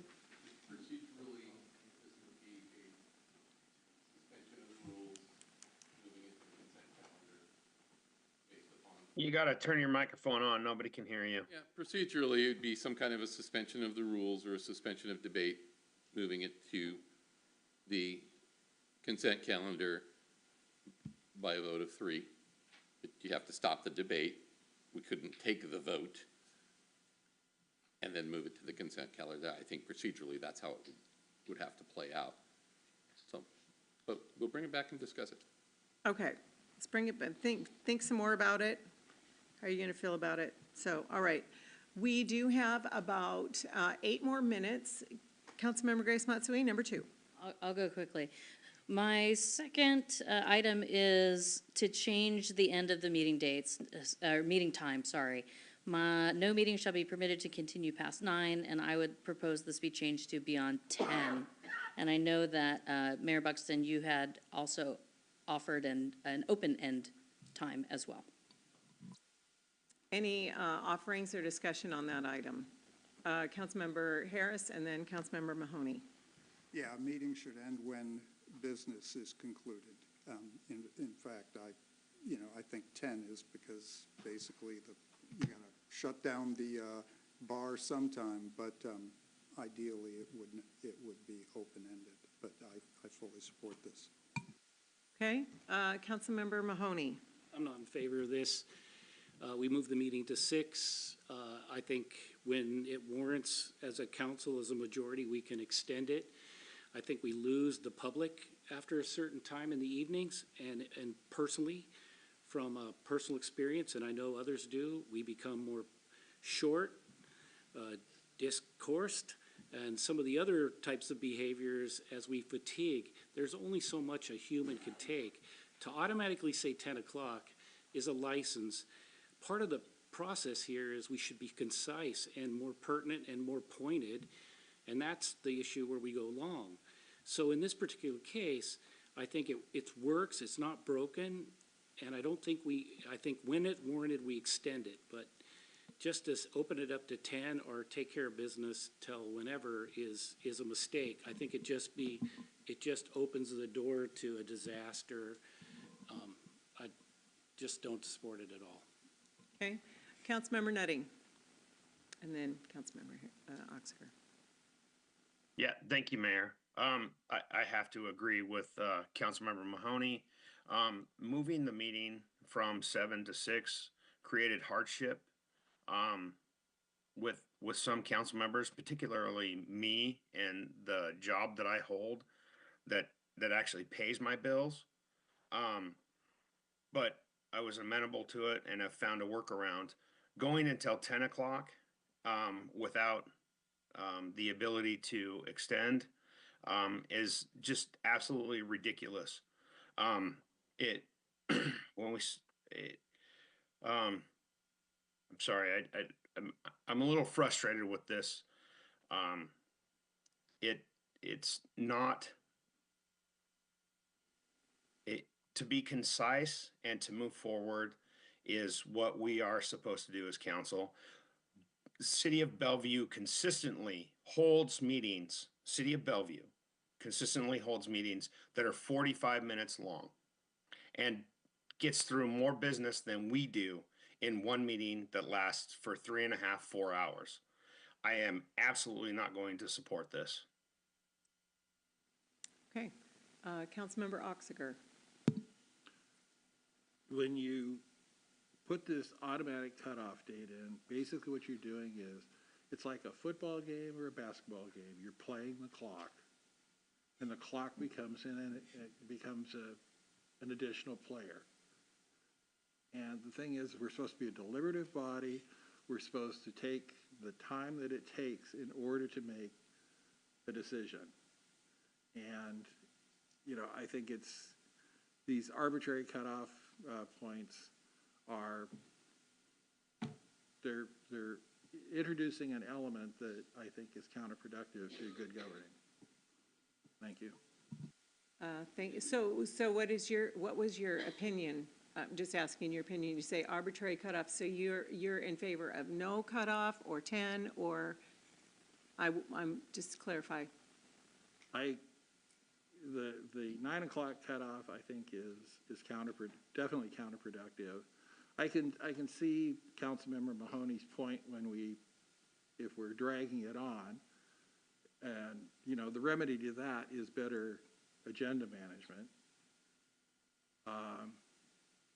But sometimes we just need to move on. And we also have in this rule, it's 3/4 of the council has to agree to go on. It's like we're literally putting in a time constraint on our deliberation. So are you in favor of no time constraint, 10 p.m., 9 p.m.? What? No 9 p.m. constraint. And I hesitate because it's sometimes at 10 o'clock it may warrant going further. I mean, then we can move to extend, but I would say, if we're going to have a hard, fast termination, then it should be at 10. Okay. All right. But that's not, have heartburn about that one, too. Okay. Deputy Mayor Steinmetz, then Councilmember Harris, and then we will probably table this one as well. I can tell this is going to just, but this is interesting. We'll just keep working this conversation until we get through the whole thing. Deputy Mayor. Point of order. Yes, sir. Table is the wrong word. Postpone. Okay, because, thank you. Table puts it on the table.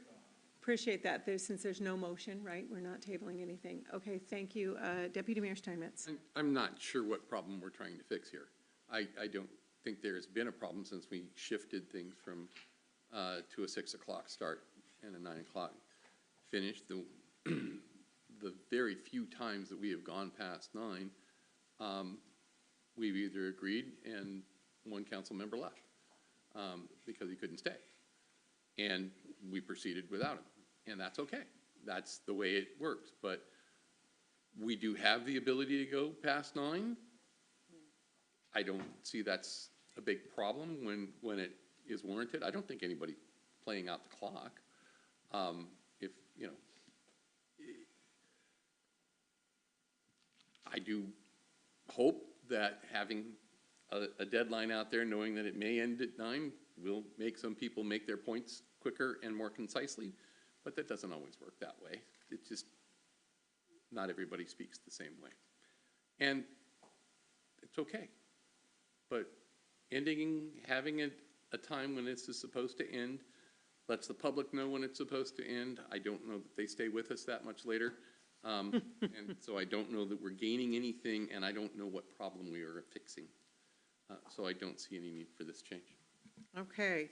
Well, I appreciate the robust discussion. We got 2 points talked about and nothing decided. So, but good conversation. Appreciate this. We will continue this conversation in 30-minute increments as we move forward in different meetings, and we will eventually get through all these points. So I appreciate your participation. From this section, anybody have any comments? Okay. Just to confirm, we'll plan for 30 more minutes at the May 1st study session? Yes, unless we have light meetings, we could do. Oh, okay. If we've got a light meeting coming up and we can afford 30 minutes somewhere, Okay. or, yeah, if we finish early, we'll come back to this tonight, And so. we will put it on agendas and just, it'll be the last If it- item, and if you get time to it, you get time to it. There we go. I think Does that that's, work? yes, Okay. yeah. So as Rebecca comes up, I will say that obviously you got sent many, many documents, whether you like lots of info, lots of info, medium info. I do want to say that we are open to hear your feedback at the end of tonight, or if you go home and think about it, you can let Rebecca and I know on how you'd like to do this process differently if tonight feels like too much. Our plan is right now to bring back some additional chapters to the May study session, but we are happy to adjust and pivot depending on how it goes tonight. I know it's a lot of info, so please let us know. All right, Rebecca. So, well, I did want to introduce it. So this is item number 3. It's our comp plan update being presented by our Community Development Director, Rebecca Deming. It looks like also Laura Tachico is joining.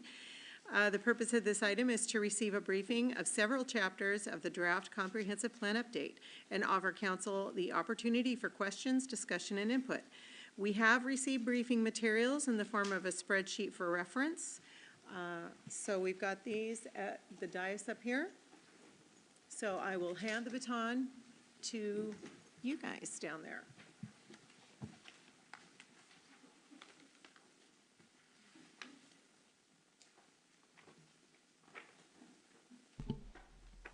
Thank you, Mayor, Council. As you know, we're here to talk about the comprehensive plan, or comp plan for short. The comp plan is required to have a periodic update, review every 10 years under the Growth Management Act, or GMA as we're going to refer to it going forward. The deadline was originally last December. We understand that this is a very dense material and that there's a lot to go through here. The reason there are so many updates is because there were a lot of new laws this round and requirements that needed to be reflected in this update. Additionally, the updated comp plan must demonstrate that the city has the capacity to meet its growth targets, respond to changing conditions within the community, and address agency, tribal, and community interests. The comp plan includes 11 elements or 12 chapters when you include the introduction.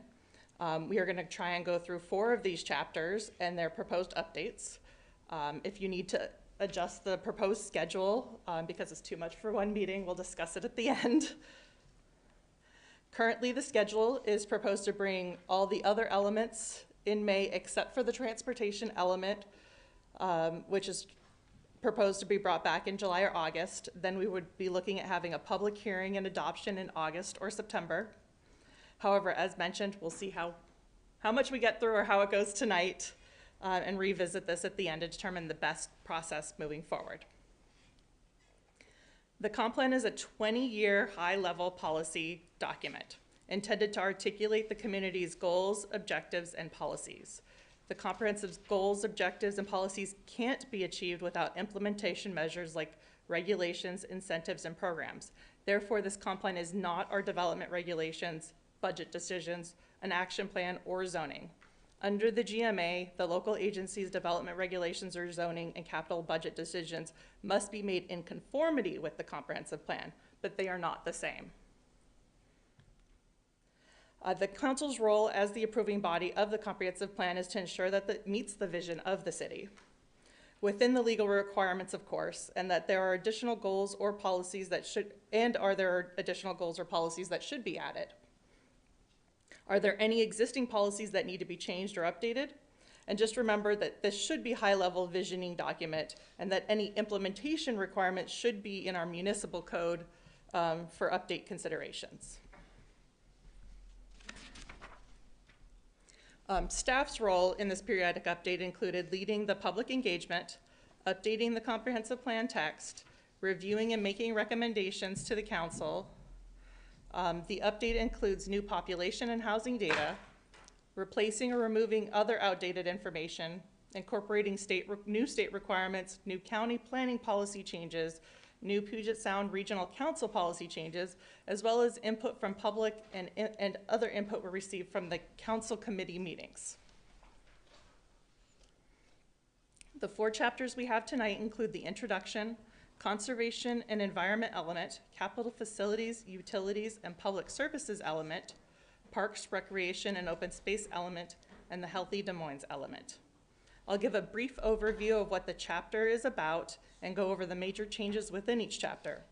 And then I pulled out any goals or policies that I thought the council might want to go over within the PowerPoint. However, I did create a way for us to pull up the full red lines in case you guys want to discuss anything additional within each element. So we'll discuss and you'll let me know what else you want to pull up. And then at the end of each chapter, I added a slide to ask for a council consensus when proceeding on how we proposed it, or a consensus on staff direction for changes to bring back for the next round. So, the introduction provides information about our community along with an overview of the growth of GMA, countywide planning policies, Vision 2050, and the comprehensive plan. The major changes within this chapter include a tribal land acknowledgement, updated census or Office of Financial Management numbers, updated council mission, vision, and values, updated 2044 housing targets, and updated public engagement information for the comprehensive plan. The tribal acknowledgement was added after tribal coordination resulting from the new legislation requirements. The Puyallup Tribe of Indians were the only ones to respond that had an interest in participating. City staff met with the tribal representative who provided guidance on including the tribal acknowledgement. What you see on the screen is what was put together.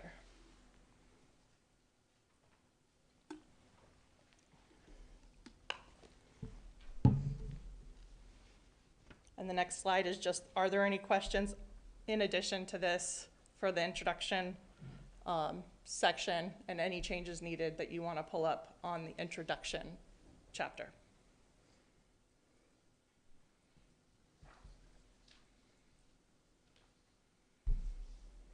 Doesn't look like it. Jeremy, I'm looking at, do you have any questions? No, yes, I do. Has that verbiage been presented to the tribes And are they okay with that verbiage? Yes, my notes show that they did review it. But, so Yes. they did review it. Are they okay with the verbiage? Yes. Okay, thank you. All right, looks like you have no other questions.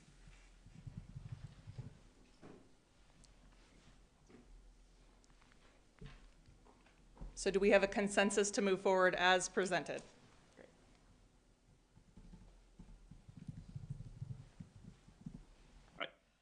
I agree with it. Okay, good, thank you. Perfect.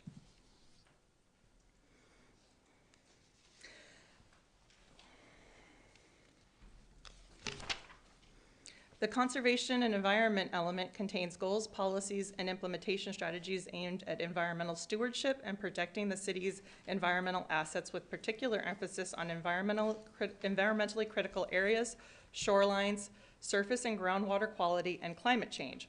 The major changes within this chapter include fish and wildlife background information added, shoreline master plan discussion, Puget Sound water quality management program discussion, HB 1181 future climate element, new policies relating to tree preservation, critical areas, shoreline master program, new water management policies including tree canopy policies, new fish and wildlife policies, new energy policies related to climate change, new air quality and noise policies, and an updated figure 4-7, which is related to our flood zones based on data added from FEMA.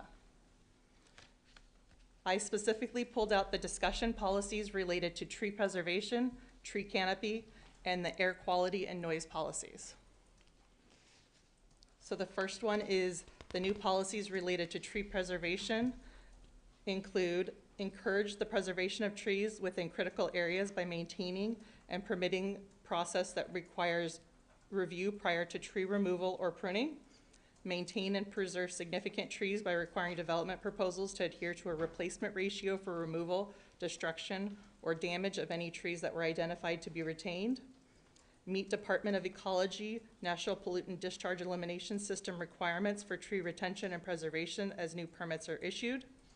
When removing hazardous trees, consideration of snag creation or leaving the removed down trees in place will be given.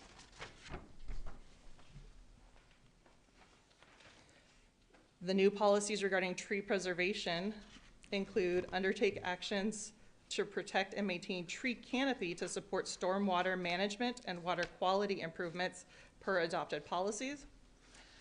Study and propose regulations to increase tree replacement policies on privately owned land or an in lieu fee.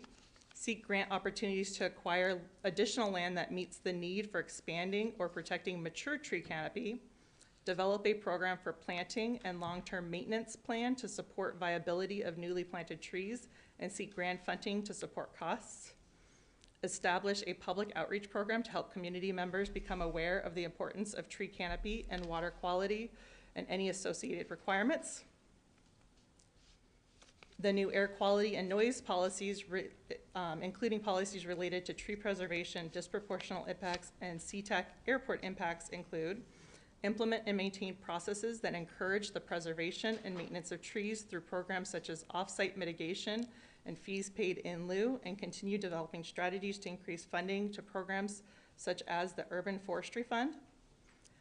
Identify environmental impacts disproportionately affecting people of color and low-income populations in the community and develop strategies to mitigate these outcomes.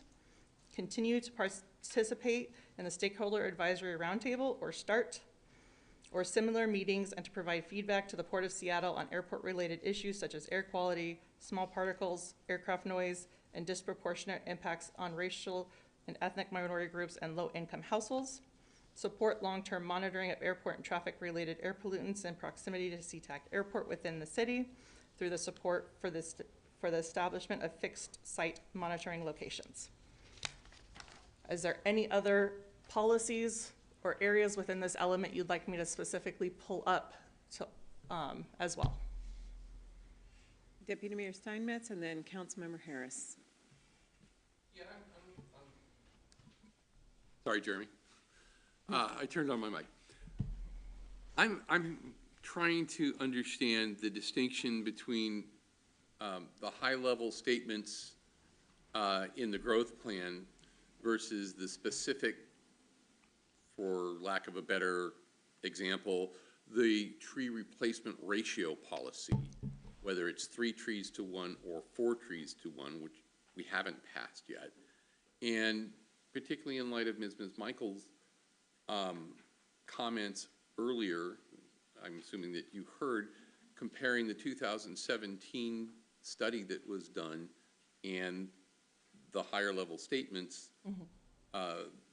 that are here. So what's the interplay there? How does this work out? And is this the place to put in something specific or not? Our recommendation is not to put something in specific, because if you guys want to change it, it's much easier to change it within our development regulations. So where you want to put something that's a 3 to 1 now or a 4 to 1 now, by putting that in our ordinance, it's easier to update or change or increase in the future. Where a 20-year policy document, as studies change or as best available sciences change, it's much easier to put something in a policy document that just says follow best available science, where you put the implementation requirement, such as a very specific number, into the ordinance within our municipal code. So you want to keep this as a higher level and not specifics that would be in, when we're looking at a plan, what it follows, that would go in our municipal code.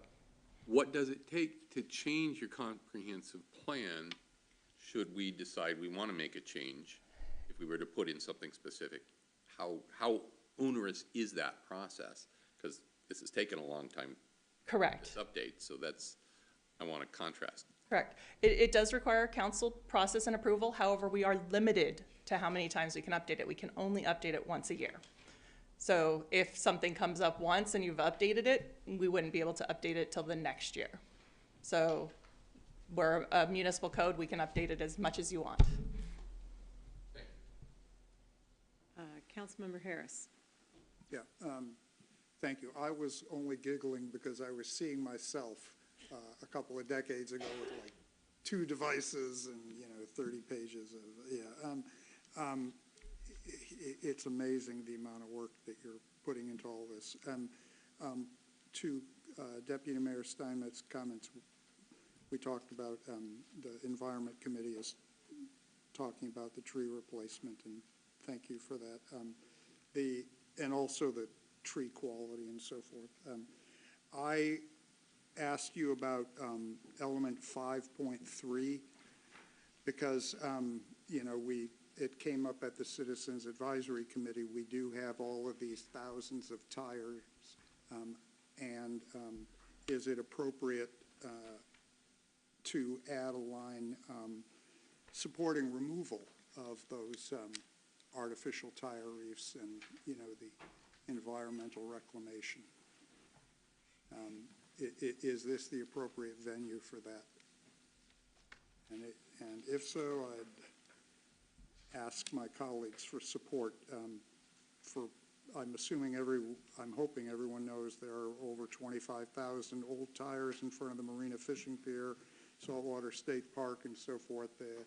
And the state required us to put them in as part of the grant for establishing the fishing pier. And since they required that, I would love it if they would help us undo that mistake. I have a question in regard to that. Does that qualify as more a detail, or would this fit under the high-level statements in the item 5.3 that says they'll continue collaboration through projects such as, and then Habitat, Poverty Bay, Shellfish Basin Committee in effort to restore, if you say in an effort to restore Chinook salmon habitat, anything that falls under that, which includes the tires?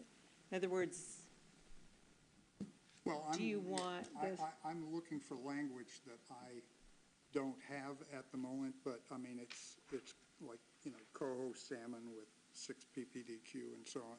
It's just that the tires need to be removed.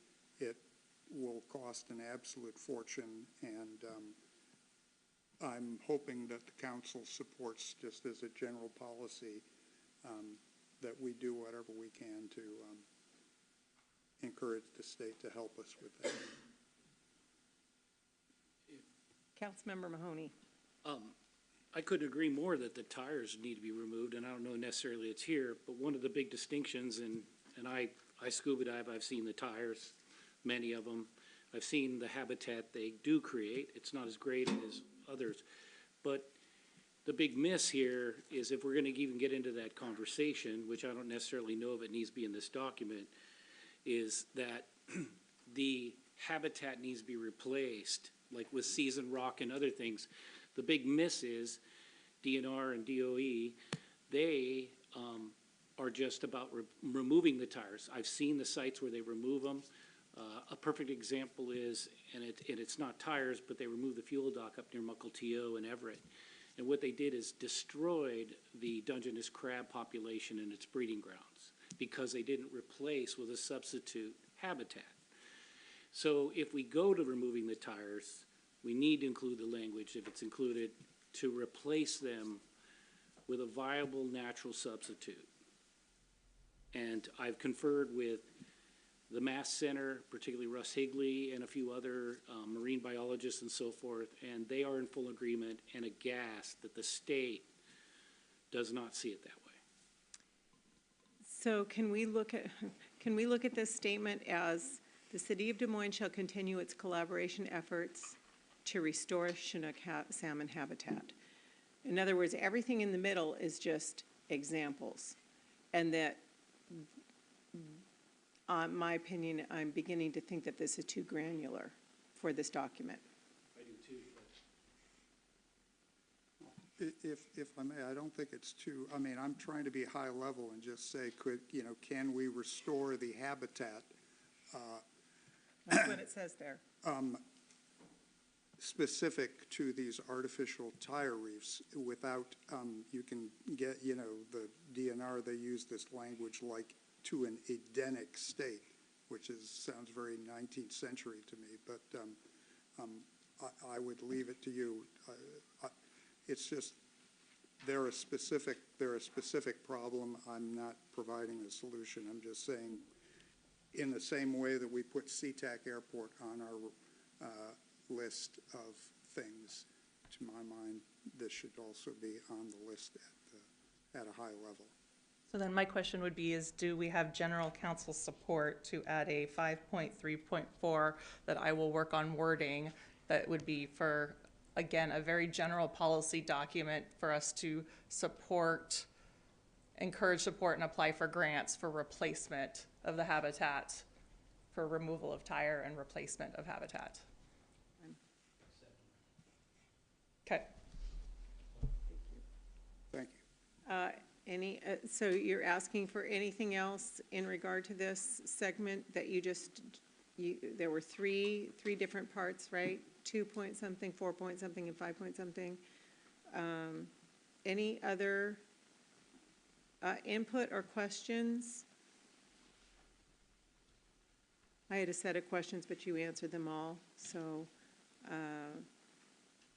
when CE 4.6.1, when would this be, tree replacements and some of these policies? I think my question is general policies. You've got this, there's going to be policies to follow this.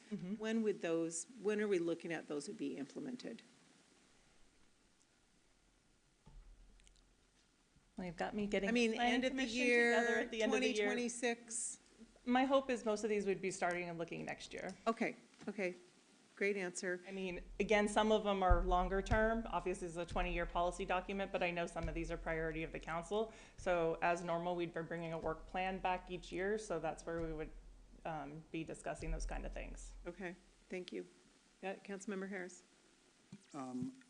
Colleagues, I would move to strike 3.1.2. We express support for sustainable aviation fuel. And sustainable aviation fuel is a canard. It is not a benefit to the city in any way. It is just fuel that emits the same amount of carbon dioxide and pollution as regular Jet A. It may have some benefit for the, somebody somewhere, but not us. Shoreline Master Plan, 3.1.2. I thought that was, 3.1. I apologize. I thought it was H 3.1.2, maybe not. I'm looking at Chapter 4, CE, 3.1 point. Where are you? Oh, I apologize. My vision escaped me, and carry on. So where, No, we're not in. Not there yet? We're in chapter, we're in, other page was on the healthy. okay, thing, so oh, right. apologize. I do have another question, if there isn't one. This is in regard to CE 8.1.10. It's where we talk about the stakeholder advisory roundtable in the Port of Seattle specifically. So I'm wondering if we can make this a little less granular, actually similar to the previous conversation, to continue to participate in meetings, regional meetings, and provide feedback regarding issues such as air quality. In other words, instead of mentioning a specific committee, because this is a document that's supposed to last for 10 years, and if there are questions about whether we participate or don't participate, just regional meetings instead of something specific. And I don't know how my colleagues feel about mentioning the Port of Seattle here, but just a general statement about regional participation. That's my input. Any comments on that? Councilmember Harris. Yeah, I would agree with that. It's difficult to imagine start existing 10 years from now. So if it's really a 20-year. Okay. Councilmember Grace Matsui. Could you be open to something like START or its successor, or do you not want to participate in something that's run by the port? I would just say regional collaborative meetings. In other words, that covers the broad range of whatever we decide to do, and then you don't have to update this document. And related to issues such as air quality, particulates, so then you have a such as and a list, but then you don't have anybody named. So, Councilmember Harris. Just to be clear, I'm not, anti-START or anything. It's just. Me neither. It's a question of just keeping it at that high level. Mm-hmm. So what I hear is continue to participate in regional collaborative meetings or similar on airport-related issues such as air quality, smoke particulates, aircraft noise, and disproportionate impacts on racial or ethnic minority groups or low-income households. Sounds good to me. Thank you. Okay. Councilmember Harris. Sorry, this is so long, and I just, colleagues, I'd like to see if there is support in, let's see, CE 9.1 in adding, I list these according to, yeah, Looking for it. CE 9. Is there a I wish we CE9? could keep the I have it. document on the screen. Yeah, I can. I haven't Please, yeah, because I made notes based on your reply, and created it so that I can easily open it here. sweet. Hopefully. If it does what it's supposed to, yes. I thought there was a section 9. I'm calling There it is. conservation. You're on 9.1. Yes. Okay, and I was hoping we could add a line along the lines of encourage and promote free tree replacement programs for residents. Over the years, we've had any number of partners, Sound Transit and WashDOT, that have offered free trees, and the city has, for whatever reason, not made them available to the public. And I've heard over and over again that residents would have taken advantage of these programs if they had been made aware. So I would just like. So you want to add, what do you want to add to that? He was proposing a 9.1.4, encourage and promote free tree replacement programs from regional partners As these become available. Yeah. I would be in agreement with that. Anybody else? Deputy Mayor Steinmetz. Yeah, why are we limiting ourselves to free programs? I mean, any tree replacement program is a good program. I mean. So just free tree is better. replacement programs, okay? Wouldn't that make sense? Just make it as high level as possible. This is a vision document, right? I Sure. hear him. I can propose some language and bring it back. Okay, thank you. We have a consensus, correct? I think we are. Okay. Okay.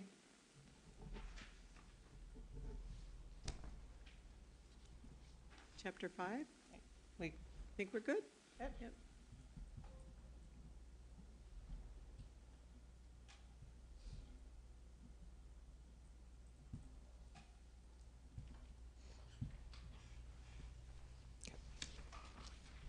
chapter's done.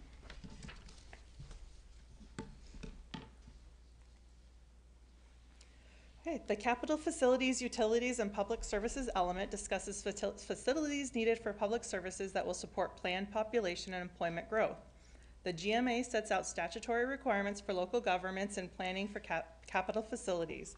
The major changes within this element include new franchise agreement discussion, updates to adopted plans by the city, and plans that the cities review by other agencies, and updates to information from each utility or service provider. I did not specifically pull any changes for specific discussion, are there any sections you would like to discuss? Councilmember Nutting, I'm checking in with you.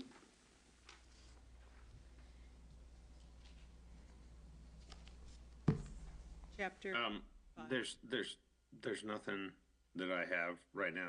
I'm sorry. I'm trying to toggle between screens, and unfortunately, that slide wasn't included in the email that I was sent. So, yeah, I have nothing at this time. all right, thank you. Anybody up here at the dais this is chapter 5, right? We're in chapter 5. Any questions or comments? Councilmember Mahoney. So down in the plan adoption and review portion of this, so obviously you're putting in their latest comprehensive plans and so forth, right? What's the process as they update those to this document? Is that one of those you can't change it till we change it once and you would do them in one slew, or are they updated on a regular basis as you get them? Well, and that's why I put, I added a note under each listing that puts Amended and adopted. as amended and adopted, so that we don't have to adopt ours. I just put the latest one in there and then added a note or as amended and adopted. And that's what, so with that language that allows us to change the document. We don't have to update ours, even as they update theirs. It basically references their latest one. Okay, thank you.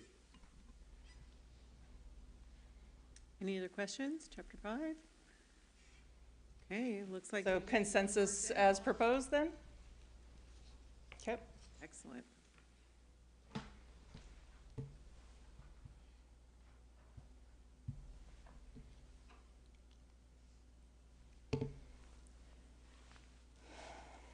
Okay, the GMA encourages local jurisdictions through comprehensive plans and development regulations to retain open space and green space, enhance recreational opportunities, and enhance fish and wildlife habitat, increase access to natural resources, lands, and waters, and to develop parks and recreational facilities. Additionally, to ensure that those public facilities and services necessary to support the development shall be adequate to serve development at the time of development, is available for occupancy and use without decreasing current service levels before locally established minimum standards. The park and recreation and open space element has very minimal updates throughout the chapter text.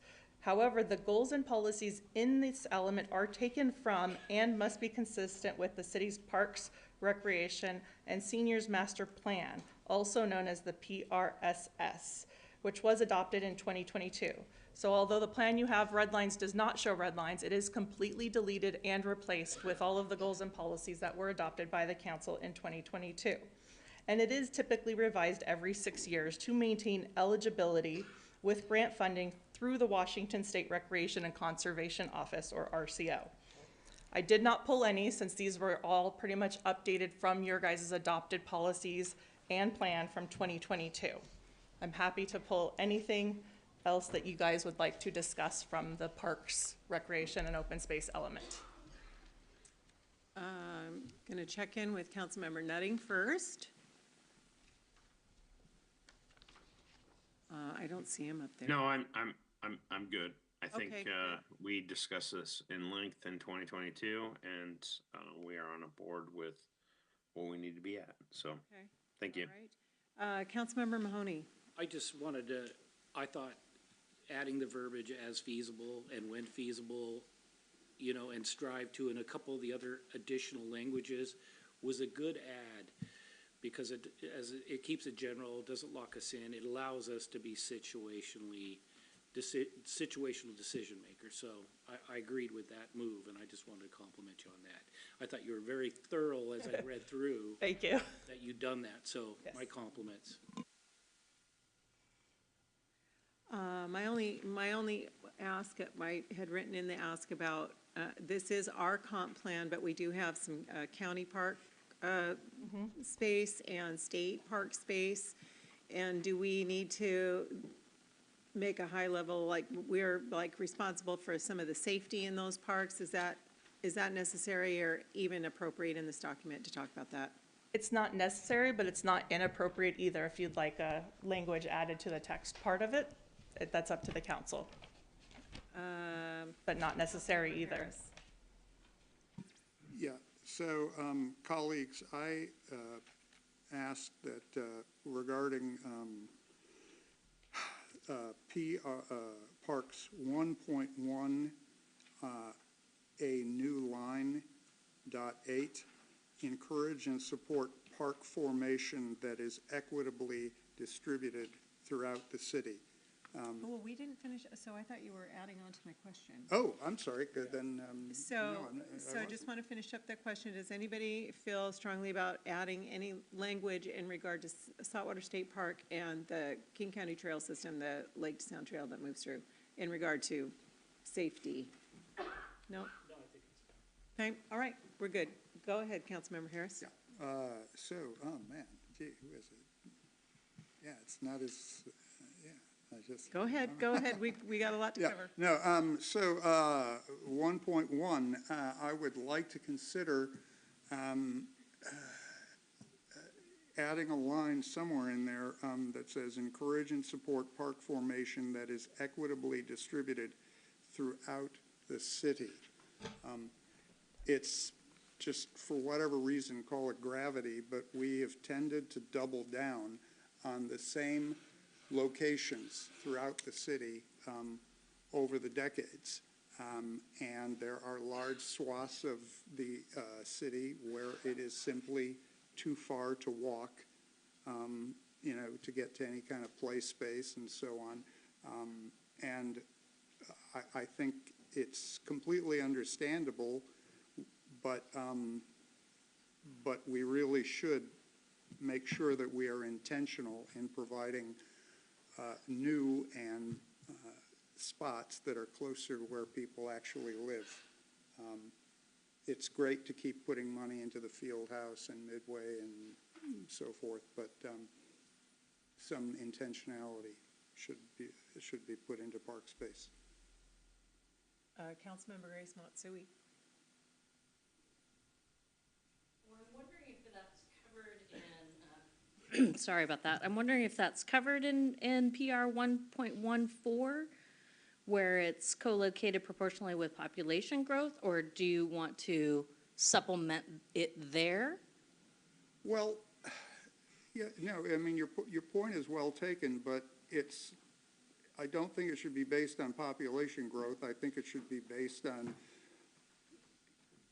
a young mother, you know, with her pram being within 6 blocks of, for example, Midway Park is wonderful, but 30th Avenue is mighty long, and one could even, you know, consider having a micro park, you know, in another part of Pacific Ridge, or in other parts of Upper Woodmont, or, you know, any number of places. It's just, I don't want to key it to growth. I want to key it to where people actually are today, if that makes sense. Okay, Councilmember Grace Matsui. It does. I'm just wondering what about that next line? New acquisition reflects needs.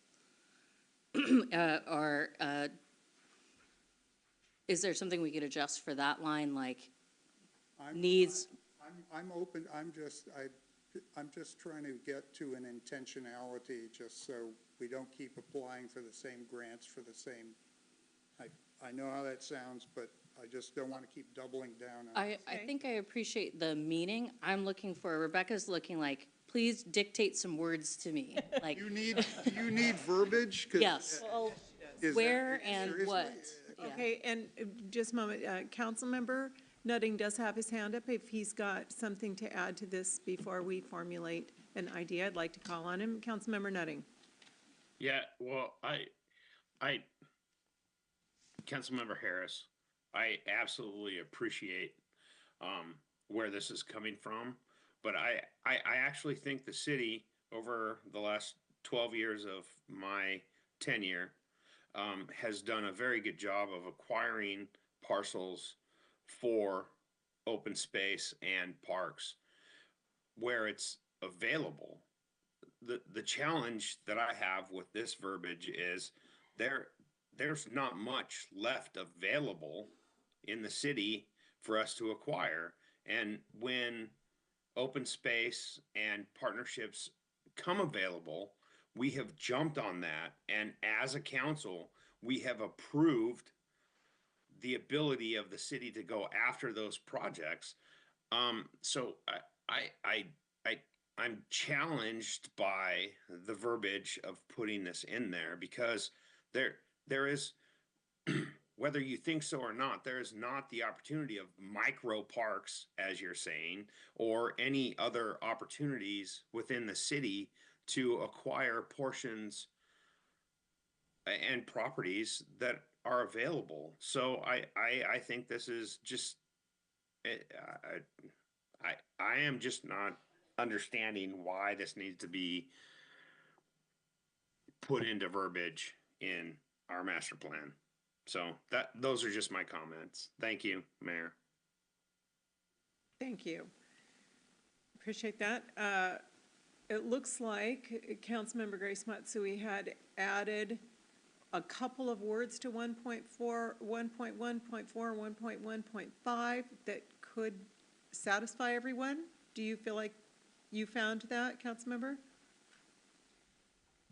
Yeah, I think it could be another line in 1.14, like prioritizing where there is a dearth of open space or some, I'm making that up, but it doesn't, I don't think it locks us into let's forego buying something in a different neighborhood if it comes available.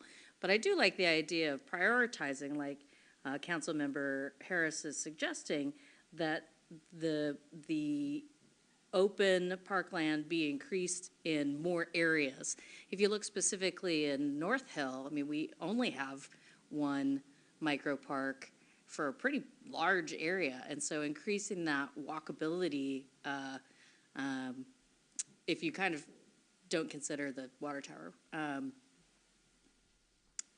is a good one. I'm just wondering if we can insert it in language, or if we're talking about putting in a brand new 1.1.35.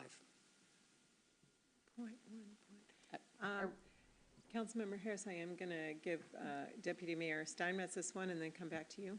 Go ahead. Yes, Deputy Mayor Steinmetz. Am I, if I may, or we're looking at prioritizing acquisition based on walkability? Is it as simple as that? Very nice. I have language when it. Okay. Okay. Well, I would, in PR 1.1.4, the second clause after the first comma, and new acquisitions that reflects the community's recreational, if you just go to need, then that's exactly what we're talking about, is an underserved area. It's the recreational need. Certainly walkability could be thrown in there as well, but I think that clause is actually getting at exactly what's being addressed here, in addition to the health and cultural needs. So it's in there at a high level. It doesn't bind us to, make difficult choices between things, but rather simply says that new acquisitions that reflect the community's recreational needs. So when those acquisitions become available, we can pursue them. If walkability is a good terminology to put in there, I don't see any problem with that, but I think it's kind of reflected in that particular part of the sentence. Okay, Councilmember Harris. Thank you. So in PR 1.1.4, please replace the word with in this, I guess it's the first I really can't see this stuff. Replace the word with by, B-Y, and strike the word growth. That's it. Okay, could you say the sentence for her? I can try. Strive to ensure that the quantity and quality of parkland increases and is located proportionately by population, comma, that's it.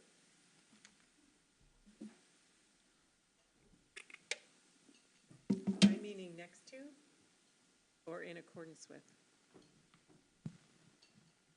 Huh? Never mind. I think I understand it now. Did you get that, Rebecca? Yes. Okay. Do we have consensus on that? I'm fine. Anybody in opposition to that?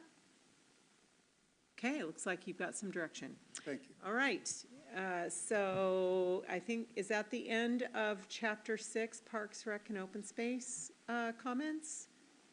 The next one would be Chapter 12, correct? Was that it for, okay. Yeah, I think I'm looking at Councilmember Nutting does not have his hand up. So, all right, moving onward.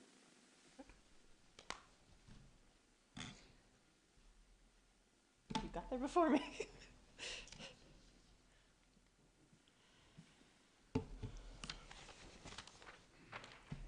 The Healthy Des Moines element establishes goals, policies, and strategies related to healthy food access, community gardens, nutrition standards for city programs, safe routes to school, and complete streets. This element has new language throughout the document, including an update to community programs, information about wellness, census information for household incomes, rate of disability, mortality rates by census tracts, the use of grant funds for parks and trails, new goals and policies relating to noise and air pollution, the RCO Physical Activity Task Force report, and health disparities for underrepresented groups. I specifically pulled the discussion policies related to the noise and air pollution for discussion. The new goals and policies relating to noise and air pollution include support the efforts of the Port of Seattle to study the impacts of noise and air pollution from the SeaTac Airport on surrounding communities and to be supportive of independent studies into noise and air pollution impacts. Build upon the Cleaning the Air study conducted by the University of Washington and continue to collaborate with educational institutions to investigate ways to mitigate the impacts of noise and ultrafine air pollution on the health of the city residents. Advocate on behalf of the community to require SeaTac airports implement stricter noise reduction policies on aircrafts flying through the airport, and support the efforts of the Port of Seattle to find cleaner alternatives to traditional fuels. And I'm going to automatically pull up this red line because it sounds like we have a lot to pull up here. We'll get started. Councilmember Harris. Yeah, thank you, Rebecca. So goal HD3, I would like to amend that to read, support the efforts of all relevant agencies to study and mitigate the negative impacts from SeaTac Airport on surrounding communities and fully support independent studies into those impacts. Is that a whole additional statement, or are you? I'm saying that's a replacement. A replacement for 3.1? HD3. Where is? Oh, so it's not in the spreadsheet that you gave us? It is. It's just above. This one was numbered a little bit differently, putting the primary HD health goals at the top and then the numbered 3.1s. So this one got ordered a little bit differently because the original Healthy Des Moines order was a little off compared to the rest of the chapters. Okay, so HD4 came out, I think I'm seeing it. Go up higher. A little higher. Okay, Yeah. I see it now. Thank you. Colleagues, I'm basically removing the Port of Seattle and substituting all applicable agencies and not limiting the negative impacts to noise and air pollution because according to SEPA and NEPA, there are a whole other list of possible impacts that can be mitigated under the SAMP. Deputy Mayor Steinmetz. I like this change because it is the broader, higher level statement that we're trying to get to in this. So I'd be supportive of that. Councilmember Grace Matsui. The, excuse me, the concern that I have is the word all, support all, and I just think that that is not flexible enough and probably not possible. So I'm wondering if we could say something that's not as definitive as we will support all efforts. The efforts? Well, Support the efforts of regional and state agencies to study? the line I had was all relevant agencies. I mean, I could have said federal, Congress, state, county, but yeah, that just seemed like a lot of words. But I'm open to, We could just say relevant agencies. that's what Okay. that's where I did. We're good. Could you say that one sentence incomplete one more time? You bet. Support the efforts of all relevant agencies. We struck all. Oh, we did? Oh, okay. I'm sorry. Support the efforts of relevant agencies to study and mitigate the negative impacts from SeaTac Airport on surrounding communities, and fully support independent studies into those impacts, period. So, I'm going to call on Councilmember Mahoney first since he hasn't commented yet. so the only thing is that just isolating it to the airport, which has the negative impacts, but we have I-5, and we also have 99, which are carbon monoxide producers and so forth as well.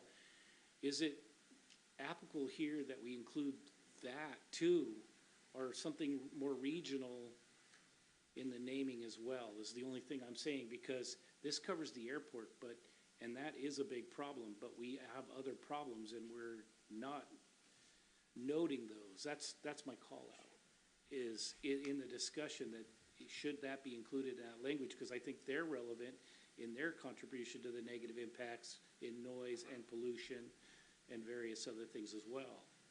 Well, your point is well taken, and one could only look at SR 509 and, and all of that stuff to, because there is a great deal of synergy between SR 509 and the airport, and in fact, UW is considering as well, how, yeah, but I'm just thinking because that highway will, cut through the city, and UW is talking about measuring specifically increases in pollution from having that new highway.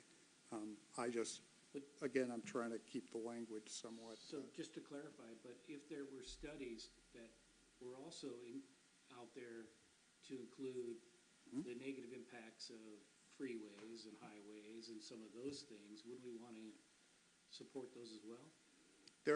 There are. I'm just trying to think about things we can do something about within the next 5-10-year horizon. Do you have a recommendation, Councilmember Mahoney, on the amended verbiage there? I was thinking SeaTac Airport and, I don't know, was the word arterials, or where's Mike at? Is he around? Oh, did he? And How did we let highways? that happen? Right? And other pollution generators? Yeah, that's fine. I didn't know but specifically those as well.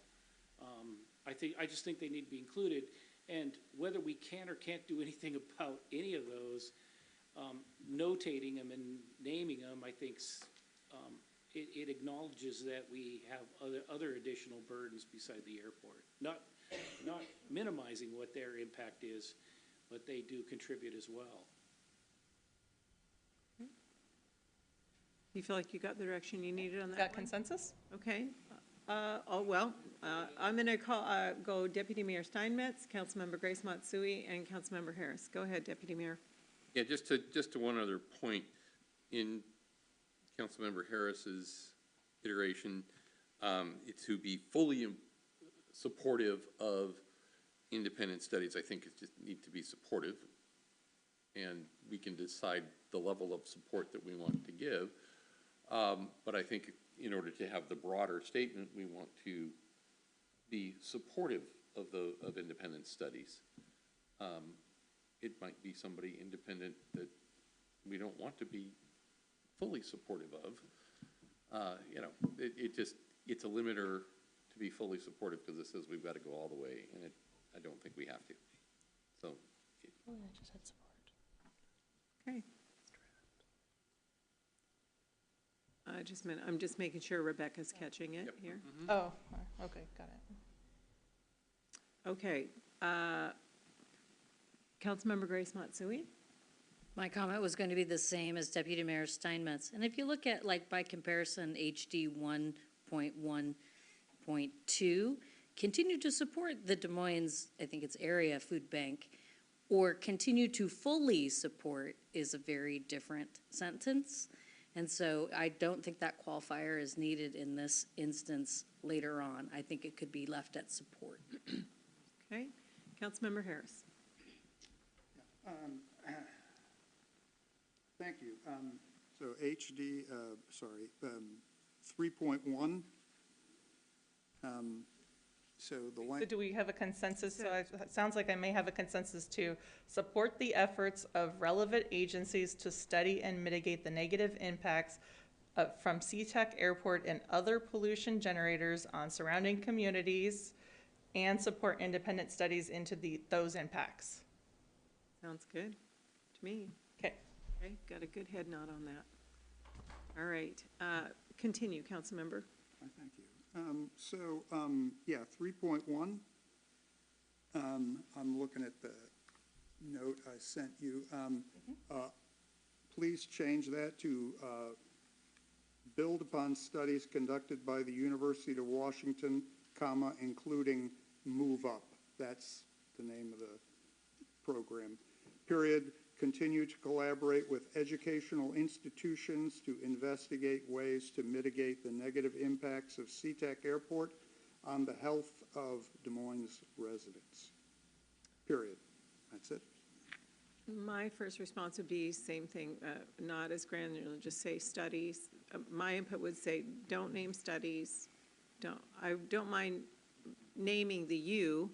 They're kind of like a hub of lots of stuff that goes through them, but just studies.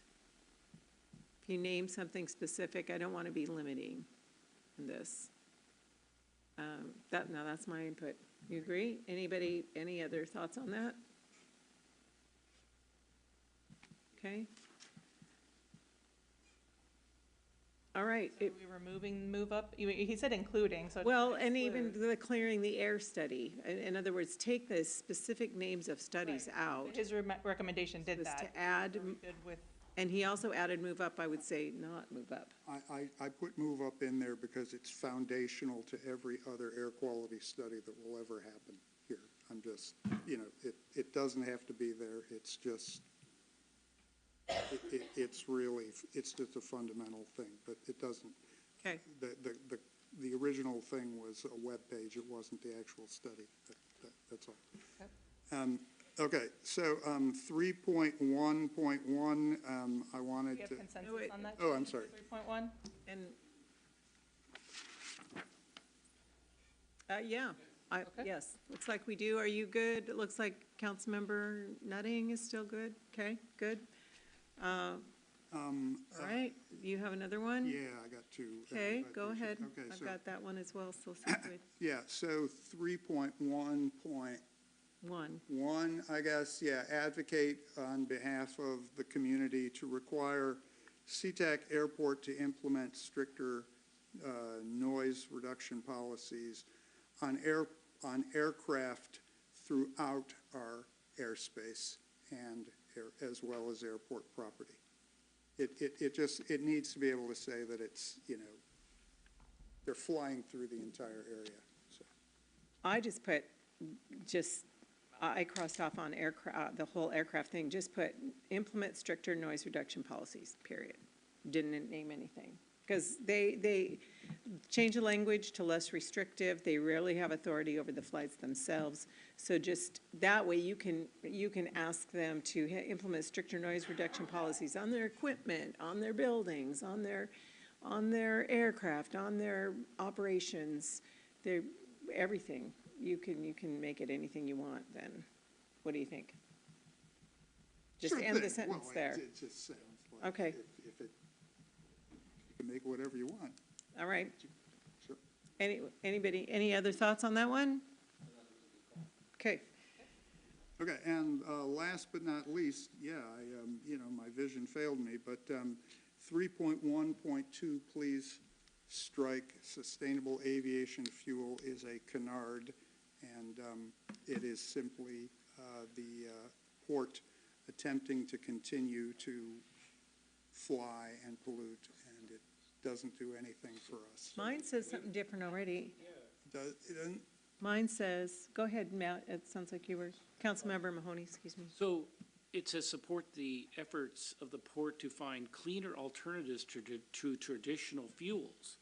then it must have changed between, So, okay, great. yeah, so I What does think it say up accomplishes there? what you're after. Could you read, because I can't see it. Could I you- think that was just good. Support the efforts of the Port of Seattle to find cleaner alternatives to traditional fuels. I think that's,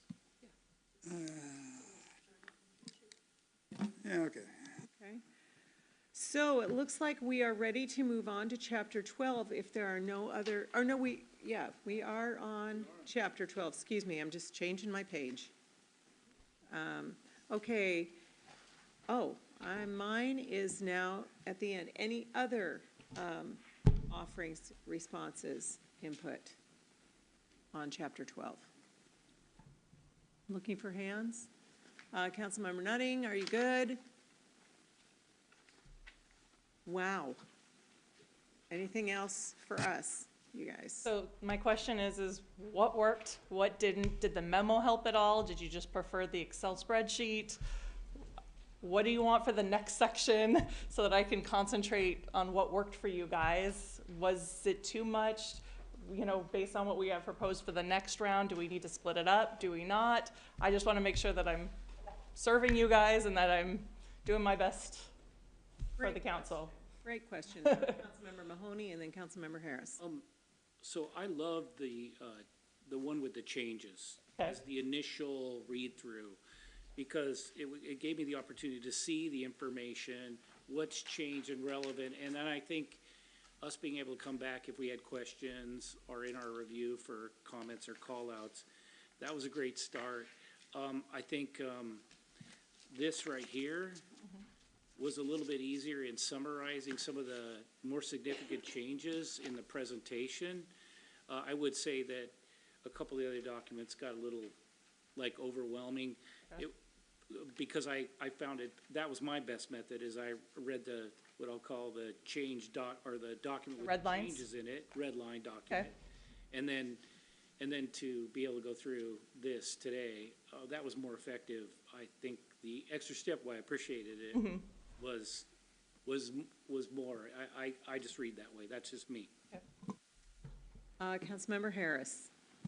So, what was the most work for you? I felt like I did multiple things over in different formats, so I just wanted to make sure what worked the best. It's a real question, because you pointed out this big thing and then this other thing and so on, and the most valuable thing to me was that email you sent me. And now that I know you're looking for specific verbiage, because what I was going to do is say, I would like something like this, take it away, Rebecca, and you want. And take it away is fine, as long as I have a consensus to let me take it away. That's fine too. I don't need necessarily specific verbiage. I just need to know that everyone's on the same page for a direction for me to come back on a single line.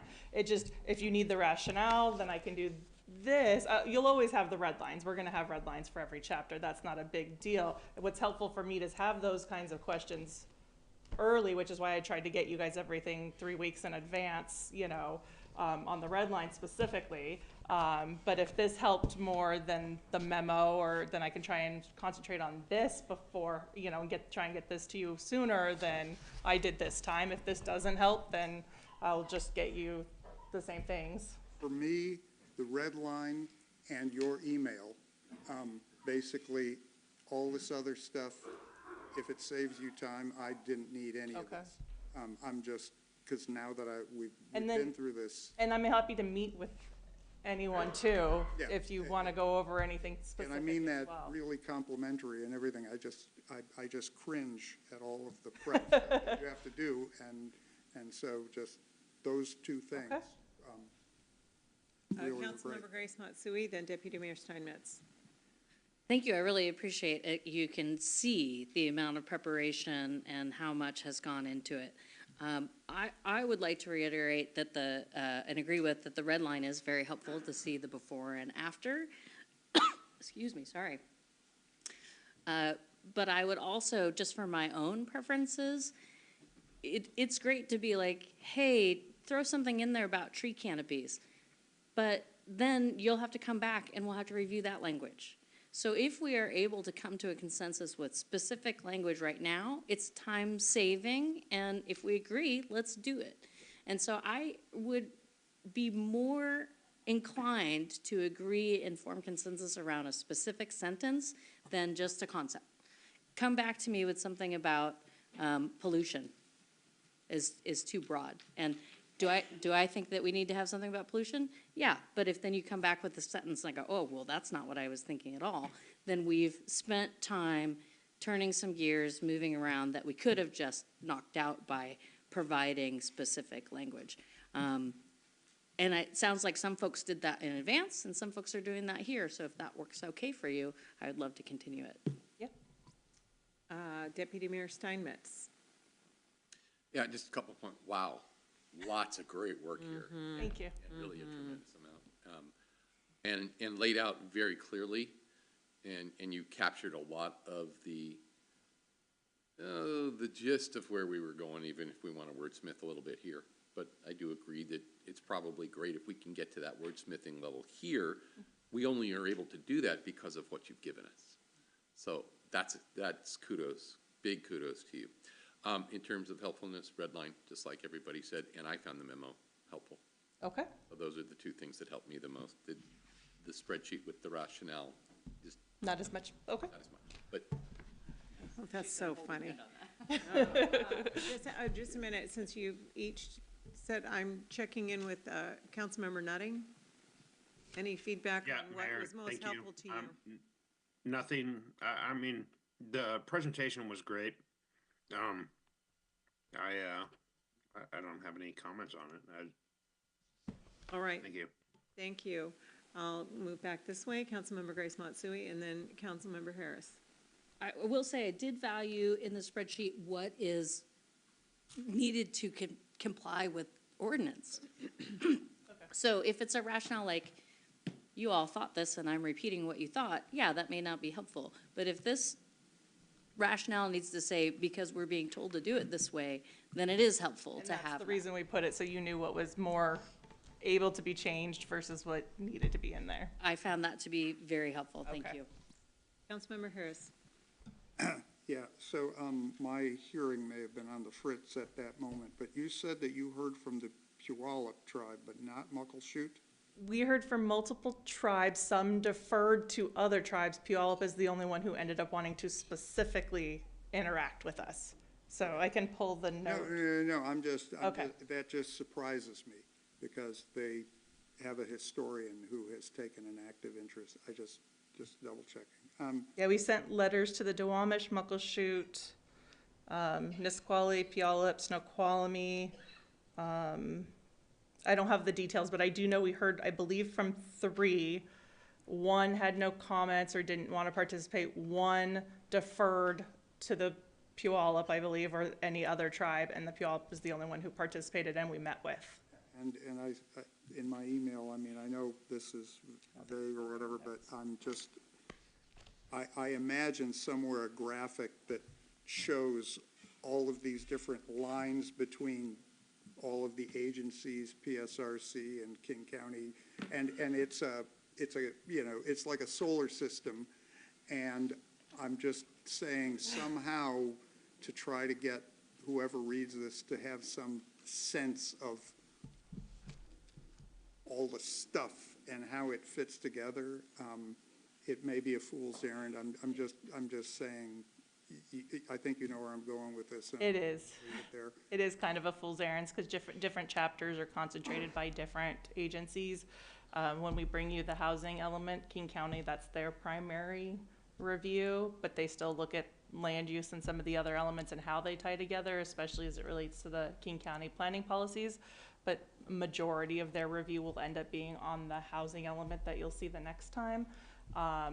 Commerce looks at all of it because especially where there's GMA requirements specifically, they'll look less at our optional elements. And PSRC's primary will be on transportation, but they also look at all of it too, especially where there's overlapping. So everyone has pieces in almost most of it, I guess I would say, not all of it, but most of it. Okay, so I'll just footnotes whenever possible. Deputy Mayor Steinmetz. Yeah, this is just a little piece picking up on what Councilmember Grace Matsui was saying about understanding the rationale. I'll keep the chart. I'll concentrate on it a little bit. Is there a way to put that in a different color in the red line version? Just to call it out, so. I think when we originally had proposed doing call-outs, I think it made some of the text too small, and so that's why we ended up trying to move it to the chart. We pulled it from the red lines because it was in like bubble charts on the side, and it shrinks the text quite a bit when you leave text, those call-out boxes, and it sounded like council didn't necessarily like that, so we removed them, and so that's why I pulled them into an Excel document. Yeah, I'm just thinking using colors to do that, but it's just a thought. Oh, highlight different areas. Oh, that might be hard to. I can pull it and yeah. If I start with this, it won't take me as long because I'll start from the beginning. Okay. My input is I loved the spreadsheet. That was my favorite. I've already been through the red line version with my friend Laura here last year, week after week. So that was my favorite. It was simple, clear, open. Love the rationale. So sorry to be the dissenter here, but I love the spreadsheet. So nice and clean. Okay. Looks like you guys got what you needed. I guess the last thing was the amount of chapters that we've got going at the next meeting. Do we want to try? And Rebecca, let's try and break them down a little. Okay. Just because next Mays are really big, so we won't maybe throw all those at you, I think. Even though maybe 2 or 3 or something, depending on how big they are. But Which chapters are they? They're on the screen. So we've got housing, land use, economic development, and then the 3 neighborhoods. I think that's a lot. Yeah, I think that's a lot. I think the land use, housing, and economic development is going to be too much all at one night along with the neighborhoods. So let her and I kind of put our heads together and come up with something that's a little bit more manageable. Yep. Okay. This is the task ahead of us. I do want to say, in regard to some of our protocol discussion, what's happening to us right now is that, I've served on this council for over 7 years, and this is the most packed we have ever been in decision-making in my recollection. So, I had a former colleague that would say, oh, I really like going to study sessions. I don't have to bring a packet with me. I can just sit and listen. And I'm like, whoa, that's not how this is happening. This is like we have to come prepared for lots of thinking, lots of collaboration these days in our study sessions. And so that's what I mean by packing our agendas. And I understand agenda organization, but our public and staff and even amongst ourselves, we are all clamoring to get some really significant things done. There's a lot of pressure to get all these things done. So that's why our agendas are so stacked. Do we really want to put the strategic plan off until 2026? Do we really want to put the formation of a planning commission off to 2026? No, everybody wants everything right now. So that's why our agendas are stacked. And that's why this is happening. So that's where some of the pressure is, even in our protocol manual items. So thank you. So back to, thank you. This represents a ton of tedium and so many remarks. Thank you. You guys did a lot of work. Appreciate it. Okay, I think we're gonna, if you got everything you needed, we're gonna let you go to the other chairs. Okay, so we do have some time left in the meeting.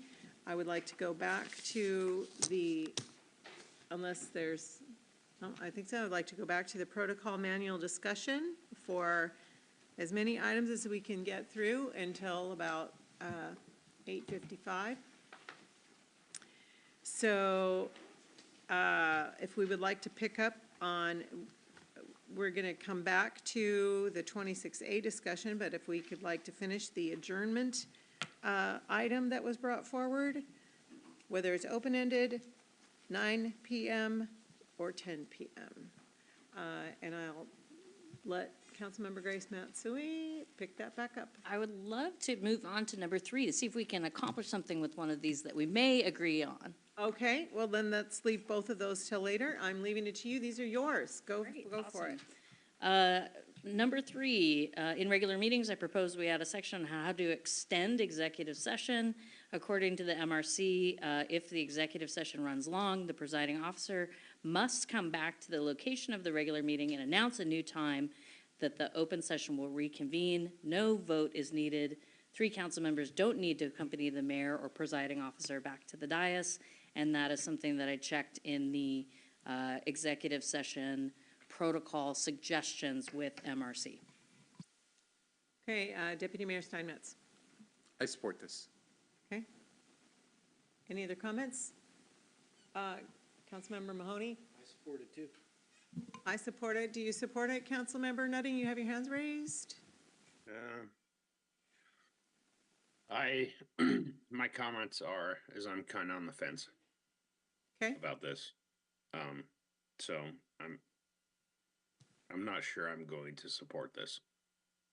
I guess I have a question for the attorney, if he agrees with up there, if that's how we operate, and if we can make it simpler. Do you have an opinion?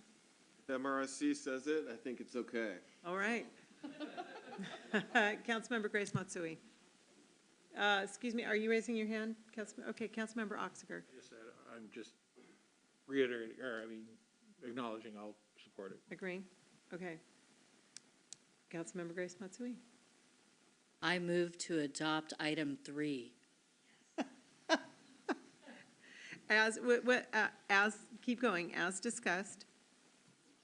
As discussed. You want me to make the motion, you can second it? Sure. Okay. I move to include item number 3 as discussed into a draft revised protocol manual for future council consideration. Do I have a second? Second. Second, Councilmember Grace Matsui, discussion. All in favor, raise your right hand. Deputy Mayor Steinmetz. Councilmember Oxiger, Councilmember Grace Matsui, Councilmember Mahoney, Councilmember Harris, and myself all opposed. And Councilmember Nutting opposed. So the motion passes 6-1.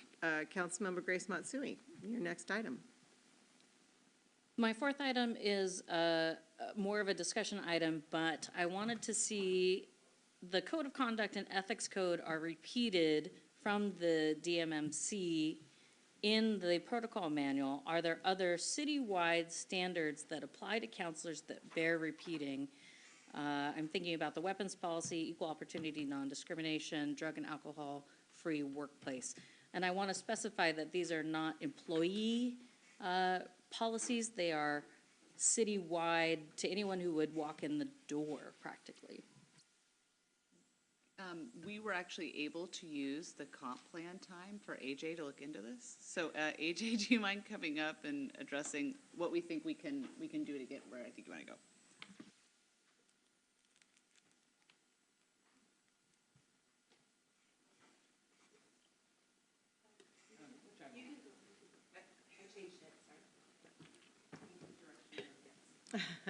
Hi, good evening, Council. My name is AJ Johnson-Newton, and I am the Assistant City Manager. So to answer your question, there are some policies that specifically talk about maintaining the workplace, either drug-free, workplace violence. Some of our other policies are much more related to employees directly. I think if there is interest in adopting some of this in the council protocols, I would like some time to go back and look to see which ones would already be ready, I guess, without any edits that would fit within the scope of what you're trying to accomplish. And Tim found that the drug and alcohol-free workplace is already covered. Okay, so you feel good about that, that she would look into that and bring it back? Is that what you recommended? Yeah, because there's a number of policies that you mentioned, so I just want to look at them as they're written currently today, so we could talk about which ones could be easily adopted. Because there are some that specifically really are applicable to employees. Thank you for volunteering to do that. You're welcome. Oh, my gosh. Okay, thank you. Councilmember Harris? I'm just, I'm not, necessarily opposed or anything. I'm unclear as to what the ask is. I remember in 2023, for example, I guess, I don't, in other words, it seems to me that you should have the same conduct of anybody, as was said, walking in the door. And so I'm just, I'm unclear as to the ask, but I guess I can wait to see what AJ comes back with, but yeah. Councilmember Mahoney? I mean, if Councilmember Grace Matsui, if I heard you right in this, basically, you're just trying to align our code of conduct with the employees. Is that what you're really after?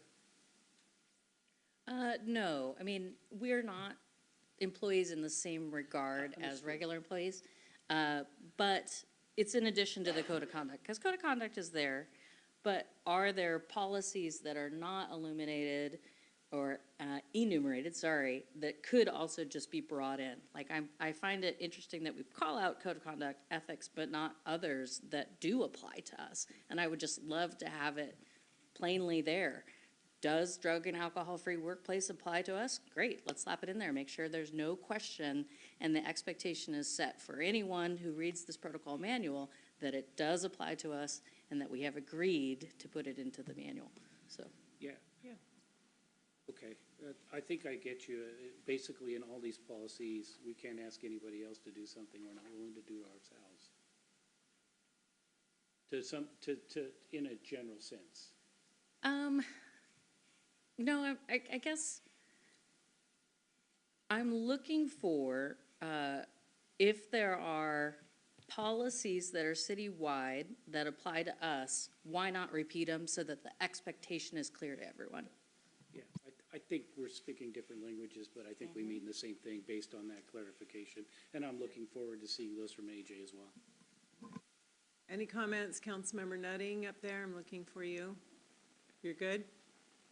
Okay. All right, next would be me. So number 5 would be add our vision, mission, values to the forward. Do I have? Where's mine? It's the PowerPoint. Oh, I'm sorry, yes. Oh, am I good? Yeah, you're number 5. Okay. So number 5 is add vision, mission, values to the forward. Deputy Mayor Steinmetz. I think that's an excellent idea. I Okay. think it should be there. Any other comments? Councilmember Grace Matsui.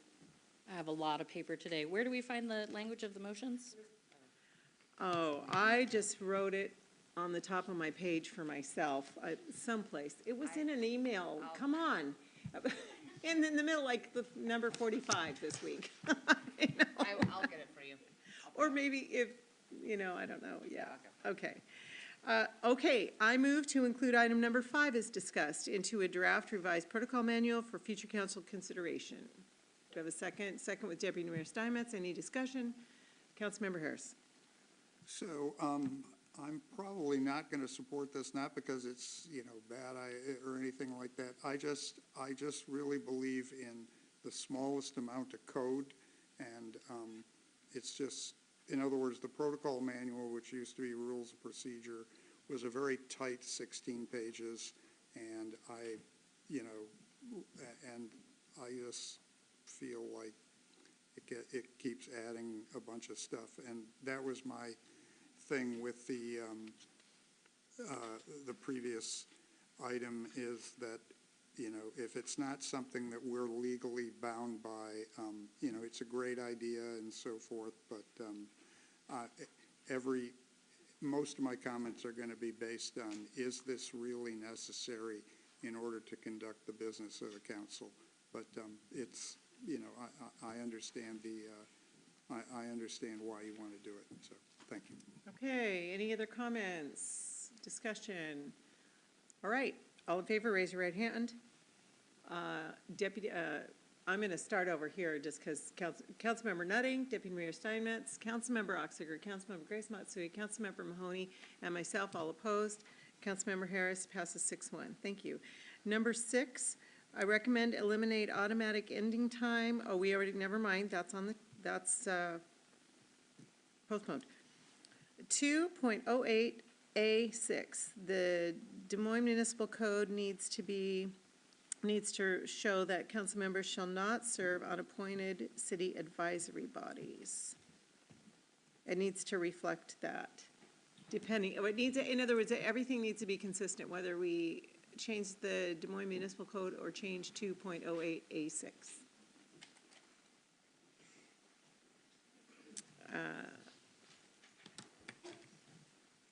Councilmember Harris. Well, they should be harmonized. Yes, they should. I'm being, my just reluctance to comment is that I'm just unsure of basically of the current practice versus, this aspiration.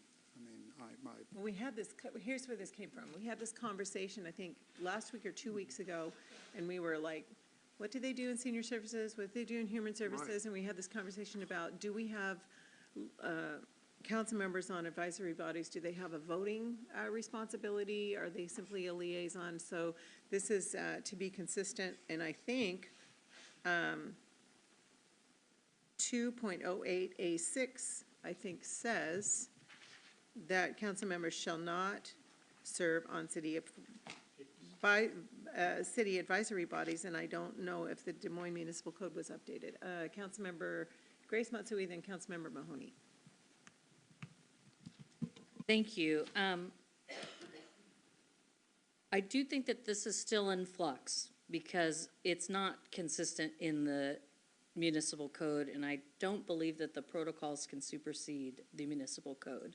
Because we did find in that discussion that one committee was different than all the others, senior advisory, that the council member is a voting member, but for some reason that's the only advisory committee that's like that, I believe is how we came to that. So I'm hesitant to approve this until we change the DMMC. Well, I think that this was supposed to be prescriptive. In other words, when we voted on this as a council, that this is what we wanted, that DMMC was supposed to follow suit, and I guess maybe that's the discussion.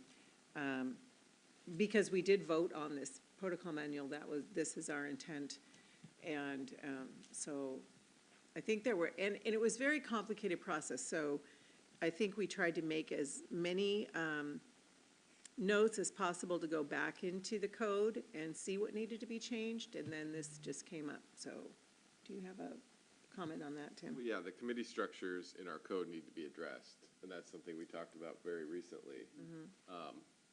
And I believe that's still sort of in flux, still something that is being looked at. We have the language in the protocol manual, which appeared to be the council's intent at the time it was adopted. And when we get to updating our municipal code, that's when we would address that. Okay, so let's just put this off until we decide what we're gonna do with committees. All right, Councilmember Harris. So in a number of other cities, they have this thing called an ex officio member, meaning non-voting, but. Well, let's just put it off. No, and I'm just throwing that out there as a Okay. possible middle path. Okay, That's it. we'll talk about it when we get there. Number 8, 5.03B, it's in our communications section. I have just found in practice, this is not, our requirement there has not been practical in real life for me. And so I wanted to recommend that we say this: the following is my opinion alone and may or may not reflect that of the City of Des Moines staff or my colleagues. And then the rest can stay as information for the reader without the need to post. So 503B.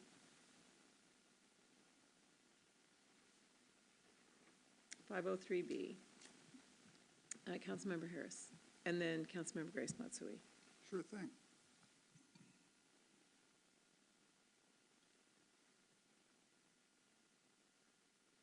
One. Sure thing? Yeah, that's it. Oh, I'm sorry. I thought you were going to have a lot to say. That would be, I'm sorry. Councilmember Grace Matsui. I wanted to make sure I heard you correctly. Do you want to have this replace the 1, 2, and 3, or it becomes 1 and then 2 becomes, 1 becomes 2? This becomes 1. Okay. So let's see, let me look at this. The following disclaimers shall be included in whole, okay, so I think B should say. B1, thank you. I think that this is B1. So for B1, it says, the following is my opinion alone and may or may not reflect that of the City of Des Moines staff or my colleagues. And then 2 and 3 is just not required, what it says. The following disclaimers. So 2 and 3 are not required disclaimers. They're information. Okay, Councilmember Harris. I actually put this on my website at every page because, I mean, I agree that, you know, I'm full, you know, I'm supporting your thing, but I actually think this is, you know, not half bad, or at least informing people that everything is subject to the PRA. You know. Well, for all communications initiated by council members in open forums, it means you've got to this every time you make a Facebook post Yeah, in a thread. I know, but And that's why I'm finding this is not practical. Indeed. Councilmember Grace, so you almost look like you have your hand raised. I'll take it. I do think that the language that you've suggested here about my opinion alone is less formal than the views of the author may not reflect. So I like that change because I think it's a little bit more human-y rather than legalese-y. 2 and 3 I do think could be optional, and maybe if you want to use them, you could. Just because you don't say it doesn't make it not true. You're taking a breath there, Councilmember Mahoney. Did you want to, or do you have your hand raised? Okay. Deputy Mayor Steinmetz, and then Councilmember Mahoney. Yeah, I like the change. I like it from the human tone that Councilmember Grace Matsui just referred to. And also, it really does need to be put out there when somebody's just stating their own opinion. So I think it's a good change, and I'd support it. Councilmember Mahoney, and then Councilmember Harris. Yeah, I mean, I'm fine with changing the language of B1, but I think keeping B2 and B3 is essential. Because obviously, 3, comments posted in response to a council member initiated communication may be subject to public disclosure. Then that's cited in an RCW, so it's important that that stay. So, So I was fine with your recommendation, keeping 2 and 3 the same as they were, but 1's language changing. so Is I'm fine with. the following disclaimers shall be included in whole or referenced with a link to the disclaimers for all communications initiated by council members in open forums. Does that mean that every time you post on Facebook, you've got to reference this 1, 2, and 3? Now, honestly, I forget to even say, this is my own opinion, this sentence here. So I just jump in there and Well, talk to people. So you're right. I mean, if that's what we're gonna require of people, that's a lot of tedium of, Deputy Mayor Steinmetz. Yeah, I think everybody, all of us, could improve our demeanor and our expression, certainly on social medias, and I think, pointing out that it's my opinion alone. So I think the replacement of B1 with your language here is perfectly appropriate. I kind of assumed we were keeping 2 and 3, that it wasn't intended to replace those, but I don't think you have to, on social media, put in the responses to this communication stuff Okay, on that, but I do think it should be clearly labeled as your own opinion that may or may not reflect other okay, members of the council or the staff.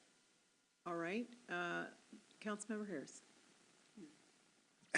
Sorry, I didn't mean to open, because your original idea is good. Number 3 matters to me for the public's protection, not mine, okay? In other words, they often do not realize that they may become part of something, okay? By interacting with us. Right. And so I just like to have something somewhere that says, oh, by the way, when you contact me or you contact the mayor or any of us, just understand that other people, could possibly be reading it. And so to me, it's just a hygiene thing. And so I do put it on my website, maybe put it on the front of your Facebook page, but but whenever I see an email from somebody with like a footer that's 3 paragraphs of subject to this, that, and the other thing, okay, I mean, yeah, it's like the 18-page terms and conditions that nobody reads. So I really do like your idea that I don't think you have to put these elaborate disclaimers all over the place, but at least somewhere on your digital presence, I do think that's a good thing to retain. Okay, Councilmember Grace Matsui, and then be mindful of we're coming to the end here.